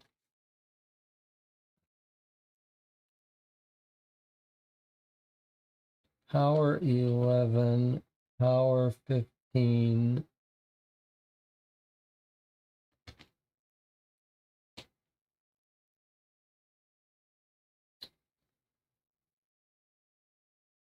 Power 15. Damage 2. Damage 3. We're not going to survive this. Damage 3. Attack 2. Attack 4 attacks. The Wraith has 4 attacks. Direwolves have 2. Okay, now they have certain weaknesses that don't matter for us because we don't have weapons that hurt those. Cautious means it attacks first. Do we think that means it attacks first? I think that's what it must mean. Okay, I don't see how we survive this. But we do have Vladislav, that's good. And then even if we beat these 3 creatures, then we have to battle the boss. All right, let's see if we can do this. Let's see how long this takes us to do. So we would go first, but because of the dire wolves, they go first. So I'm just gonna let them go first. Let this whole team goes first, because it seems like it's too complicated to... All right, so the wolf goes... We are a hardness of 13. Okay, first wolf gets a 2. That's gonna miss us. But he's got 2 attacks. He's gonna go again. The 15, that hits us. And he attacks first. Oh, +3 roll, +3 damage in the first round. That's us. +2 damage. So +2 damage, +2. That's 4 damage to us. 1, 2, 3, 4. That's him attacking twice. The Wraith goes. He's got 4 attacks. That's ridiculous. We're hardness 13. Okay, that's a fail. That's a fail. That's a critical hit on us. So he's doing 1 damage. But the critical hit on us does... Seems kind of pointless to do all this because I don't see how we survive this. +2 damage. Okay, so the Wraith is normally +1. +2 is 3. 1, 2, 3. And then it says 2 damage splash, which I believe means Vladislav is going to take 2 damage. And now he's got 2 more attacks. That's also a hit. Another 2. And his 4th attack is a 14, which also hits us. 1, 2. I mean, some things, these are modifiers. He's actually got a -2 roll. So maybe that wouldn't actually hit us, that one. Opponents is a -2 roll.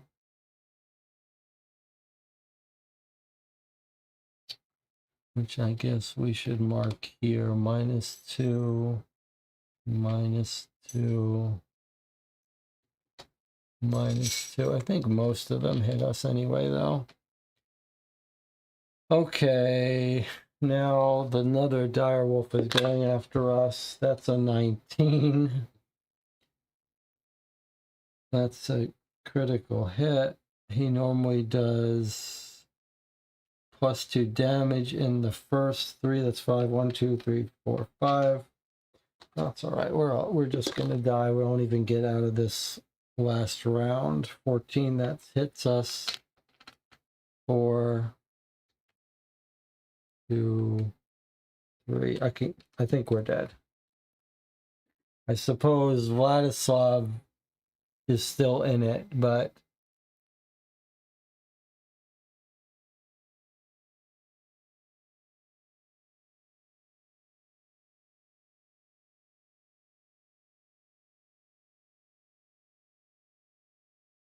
opponents -1, opponents -2. They should all be -3. I still think there's no way for us to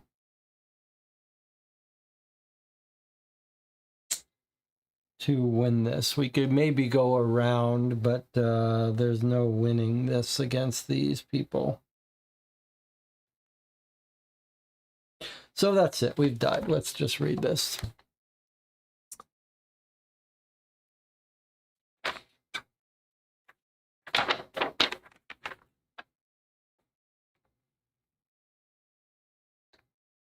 So we could go rest, but we're out of turn. We're out of time. So we basically just die and go to the hotel and hang out with the frog. Okay, if we had beat them, we'd have to fight our boss, who's got hardness of 15, meaning most of the time you miss him. 3 attacks, power 18. Endings. You have failed to stop the murder. After the night of the blood moon rise, the murder stopped. The case remains unsolved. The chief of police blames this failure on you. Well, on you and the others for whose help he pleaded for. In a public announcement on the main city square, he accuses all of you of jointly obstructing the investigation, adding that he was, sadly enough, but a step away from catching the murderer, who now disappeared without a trace. Upon hearing these accusations, locals shower you with rocks and cow shit, while the chief of police confiscates all your arms and equipment and officially expels you from Arcadia.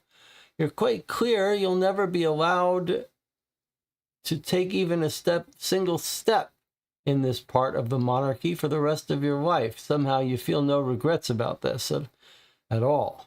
Rumors concerning your failure spread fast, traveling before you and growing more toxic in the process. All hell breaks loose when a version claiming you're the murderer appears. You get exiled from one city, then from another, then from some other towns and villages. On several occasions, you almost get lynched by a furious mob. Using your last funds, you succeed in bribing a low-ranking officer of the imperial court in Vienna, who eventually procures an imperial note confirming you're not responsible for the ghastly crimes committed in Arcadia. You don't really die in this game. You just get, I guess there's an ending if you didn't save Tesla.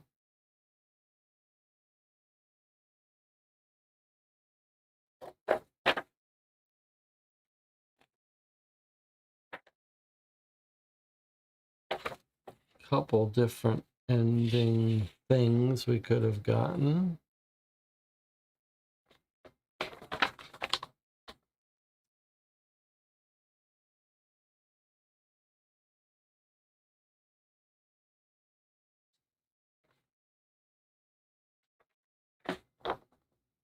Okay. So we have finished a playthrough. I'm a little curious just to look at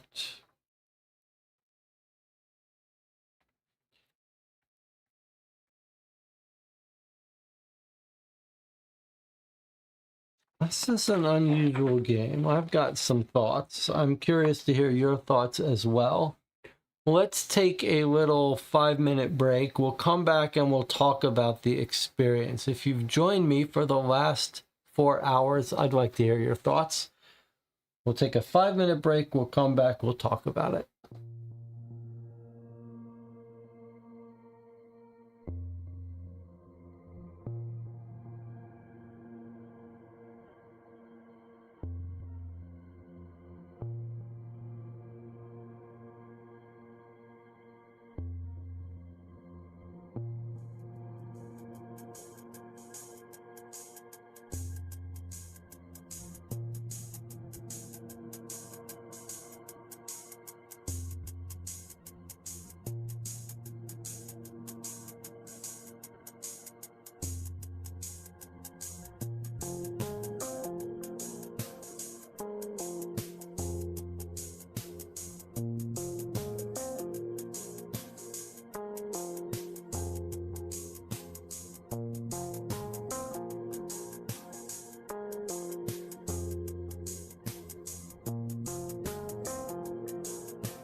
right, so we've just spent 4 hours playing through Arcadia Tenebra, a very strange small print run game from Croatia from 2020, 23.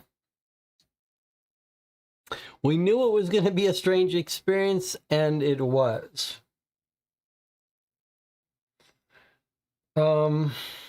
I'm going to have to chew on this one a little bit, but let me try to give you my spoiler-free thoughts, and then we'll spend some time talking with those in the chat who joined me for this 4.5-hour playthrough. I think, look, I can't say that this was a successful, enjoyable experience as a whole.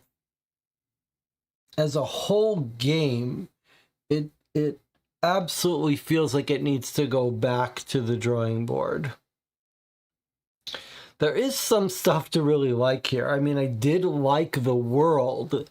I like the setup of trying to track down this killer, the weird, creepy vibe, sort of a horror, supernatural world.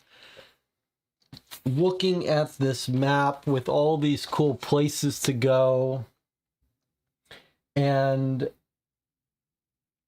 the part that was sort of successful was you've got all of these random cards and encounters and weird creatures and companions and things to wear.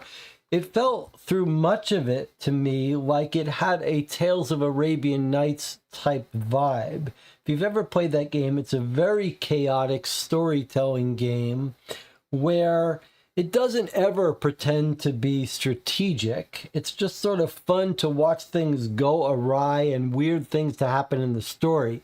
Characters can get turned into creatures and frogs and get married and all weird, chaotic, hundreds and hundreds of little paragraphs, thousands of little mini paragraphs telling about weird, crazy things that happen to you as you travel around. And I was really getting some of that vibe here as we encountered some weird things. And it's sort of, it almost like it teases the idea that it's going to be a deeper experience, because there were some cool moments where we met someone and they're like, well, do you want to go on this quest for me? And that seemed like, wait, are we going to get more of a coherent, manageable story that's interesting? And the threat that combat might be this much more involved strategic thing almost seemed to be there. But I would say in almost all of the areas, the game sort of collapses. Part of why it collapses is the rules are convoluted. And the combat is... It's not that the combat is complex as much as it is that all of these cards are modifying all these different things, and there's not a great way. I mean, it makes a little attempt to have ways to track that, but it really doesn't. You really can't track all the modifiers on every turn. Half the modifiers are like, this happens on the first round, this person goes first, and all these different abilities. It means that combat is a slow, fiddly affair and entirely devoid of any strategy. And this is an area we've seen a bunch of these games now really fall on their face. And that's happened here. It's sort of like, this is a narrative game, but there's going to be huge chunks of time when you have to go through 30 rounds of rolling this die to see whether you hit or miss. And there's no decision making. It's a very weird thing. It's a very disjointed experience to be doing this story and then having these battles that are so convoluted with no decisions to be made.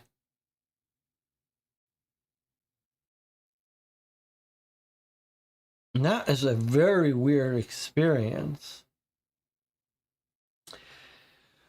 Now, the writing is odd. It's odd because there's like cursing and some sex stuff, and it feels like it doesn't feel like there's a real philosophy to it, but actually I didn't mind the writing and the story. However, one really odd thing is that you're basically getting the same story every time you play. Like, the finale is just about the same finale with the same mystery of who this killer is. It's weird. Here's what it felt like to me. This story that we're playing feels like a reasonable single scenario for a game like Seventh Citadel. Like, this is a Seventh Citadel. This is like a half of a Seventh Citadel scenario. This doesn't feel like something you would want to play twice. I mean, some of the quests maybe. I mean, it's clear there are a bunch of stuff we never saw. But it feels like a scenario rather than a game you would play over and over again. With that said, the cards, you would see very different cards. You'd get very different equipment. But the actual story would be the same. It's the same. It's presented as a mystery you're trying to solve, but now you know the answer to the mystery. There aren't different killers. There aren't different outcomes. It's still always going to be the same finale at the same place with the same people. That's very weird. It's sort of the danger with the storytelling game that you've sort of sucked the novelty out of it, out of the story. So yeah, this was a really like a mashup of a bunch of stuff that didn't gel together. I think they would have been, let me tell you how, if they came to me with this game, what I would suggest. I would say this. I would say, okay, the fun of the game is the chaos of all of these different weird interactions and meeting interesting people and having encounters. And all of the story in the book, there are no interesting decisions being made in the book. It's also written in a pretty bad way, hard to follow the instructions. But you've got interesting characters, you've got an interesting setting, you've got an interesting world, and you've got interesting little mini encounters in terms of story. I would say take all your combat stuff, get rid of 90% of it. It's got to be a simple, quick, one and done interaction with the creature. Has to be super fast so that it doesn't distract you from little mini encounters, and embrace the idea of a Tales of Arabian Nights type game, but set in this world. That means every turn has to go very quickly, and you're reading a fun, interesting story and interaction, making a decision without knowing what's going to happen, and moving along.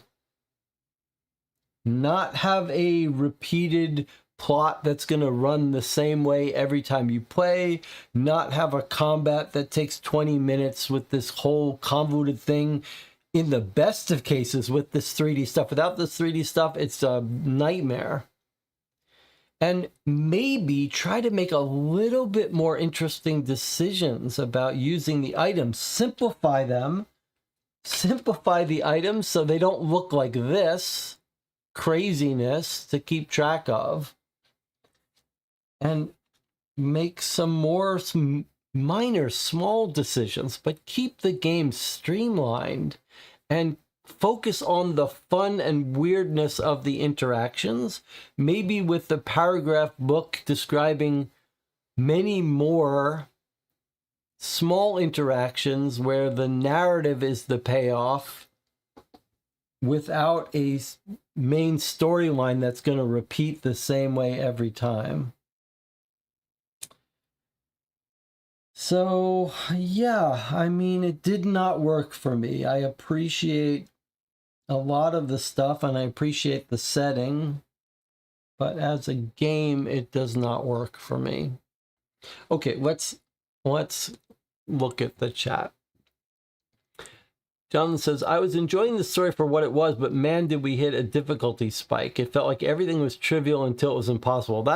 I didn't even talk about the fact that sort of everything in the game was easy, and then the finale was just about, we didn't even basically get a turn to attack. There seemed to be a lot of explicit description for no reason, like everyone swearing in description of the final boss genitals. I agree with that, but that didn't bother me because it's so rare that we see that I sort of appreciate a different perspective in storytelling. So that I didn't mind. Devil Boy says, like, that stuff is fine if it actually adds to the plot, but it seemed to be there just to be edgy. Yeah, I don't really disagree. Jonathan Warner says, for a solo experience, there seemed to be a ton of luckies and unluckies and skill check cards. Odd that the across-the-border decks are used so little, but I guess you could try to bring them out earlier. It's interesting how it seemed like you could focus on a different side quest each game. Yes. Also, we added a lot of stuff to our backpack. It would be nice to actually be able to use more stuff than just one thing at a time, like putting a falcon in our bag made no sense. Just let it fly around. Amato says that last bit was just impossible. Knowing that, it seems the strategy would be everything you do needs to be about boss battle at the end. Kind of takes away from the story and clues part. I'd understand if we were supposed to lose that fight and maybe come back stronger at a later point in the story, but it seems we were supposed to win, so I don't know. The writing didn't match the world. I don't know if I agree with that. I think the one thing that sort of worked for me was this weird world. Derek says, crazy cool game, plus that was a pretty great game, even if I slept half of it. Okay. I sort of agree with the story, but is it the same finale if you go to one of the special sets of clues? Might be just puts back on the same ending track. I believe it does. I sort of agree with it feeling like replaying through scenes you've already seen is not super compelling, and there are whole clue locations we never visited along with the side quests. So I guess I see enough paragraphs in the paragraph book for at least a couple of games. I agree with you that you would absolutely see different side quests, but it seems to me that the ending is always the same. In fact, I can assure you it is, because there may be some alternate way to, there may be one or two alternate ending ways, but you can see from the board that these are the finale scenes, and they're always, this finale scene is always page 58, 51, 54. These are the ones we already went to. They basically comprise the finale. So there may be some alternate ending here, but it's minor. There are other little side quest stories. A few of them, places we never went, that we get side quest stories. I guess here, here, here.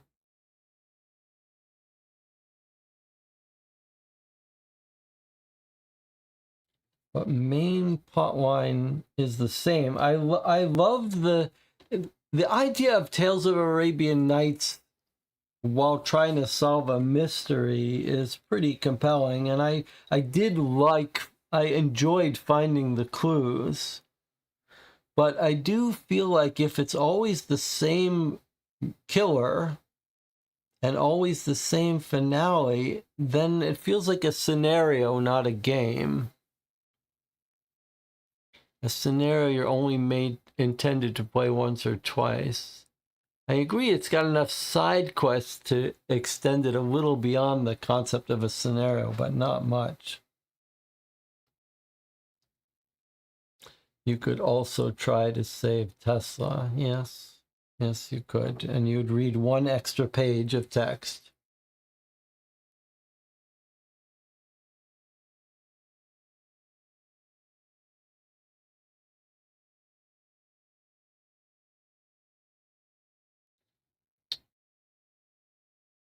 Well, I mean, I appreciate the vision. I appreciate the ambition. I appreciate the world and the atmosphere and the storytelling. I just think as a game, it's trying to do too many things that are really fighting against each other. And from my standpoint, you should either drop 90% of the combat stuff. No matter what, it has to be simplified. It has to be simplified. But you should probably just drop all of the combat except for single roll resolution in a fun way. But if you were really determined to have a more involved 15-minute, 20-round combat, then you've got to make interesting decisions.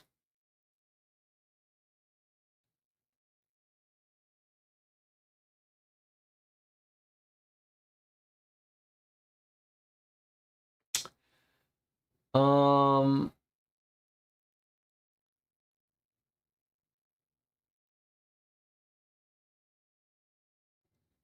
I think the most enjoyable part for me was the idea that we could meet these companions and then we had to go do a quest to get them into our collection where we could use them. Of course, we never got a chance to use that falcon, but it was a fun idea to have this companion join us. The movement and stuff, I think it's an interesting idea.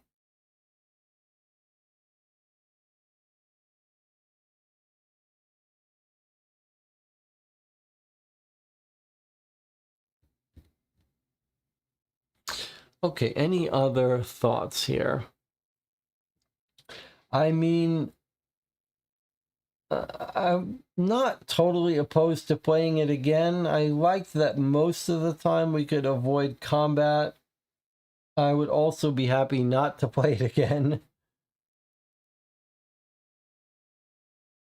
I almost feel like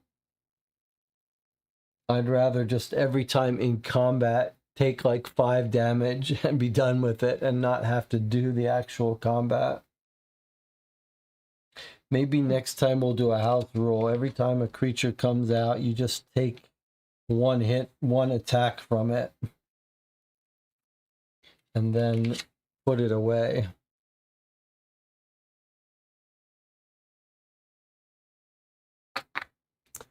All right, any other final thoughts from the chat before we wrap this up and say goodbye?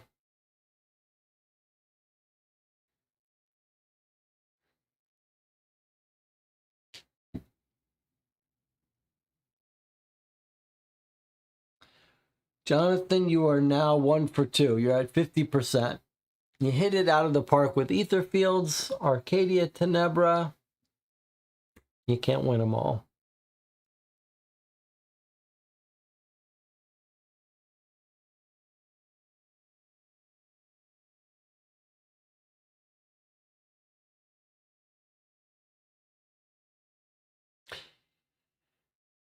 I think if we play this again, I am not totally opposed to playing this again. I think maybe if we play this again, we should not play it as designed.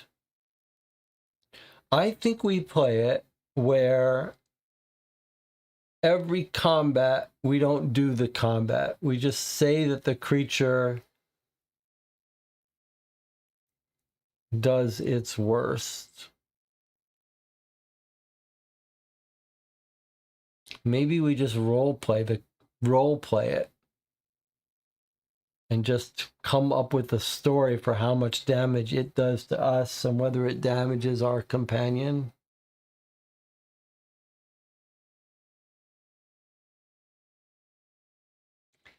I mean, it seems crazy, but at least then we would be able to just enjoy the story parts of it.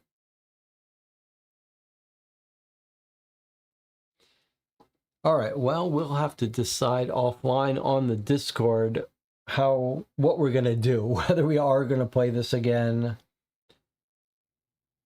And if not, then what's next for us?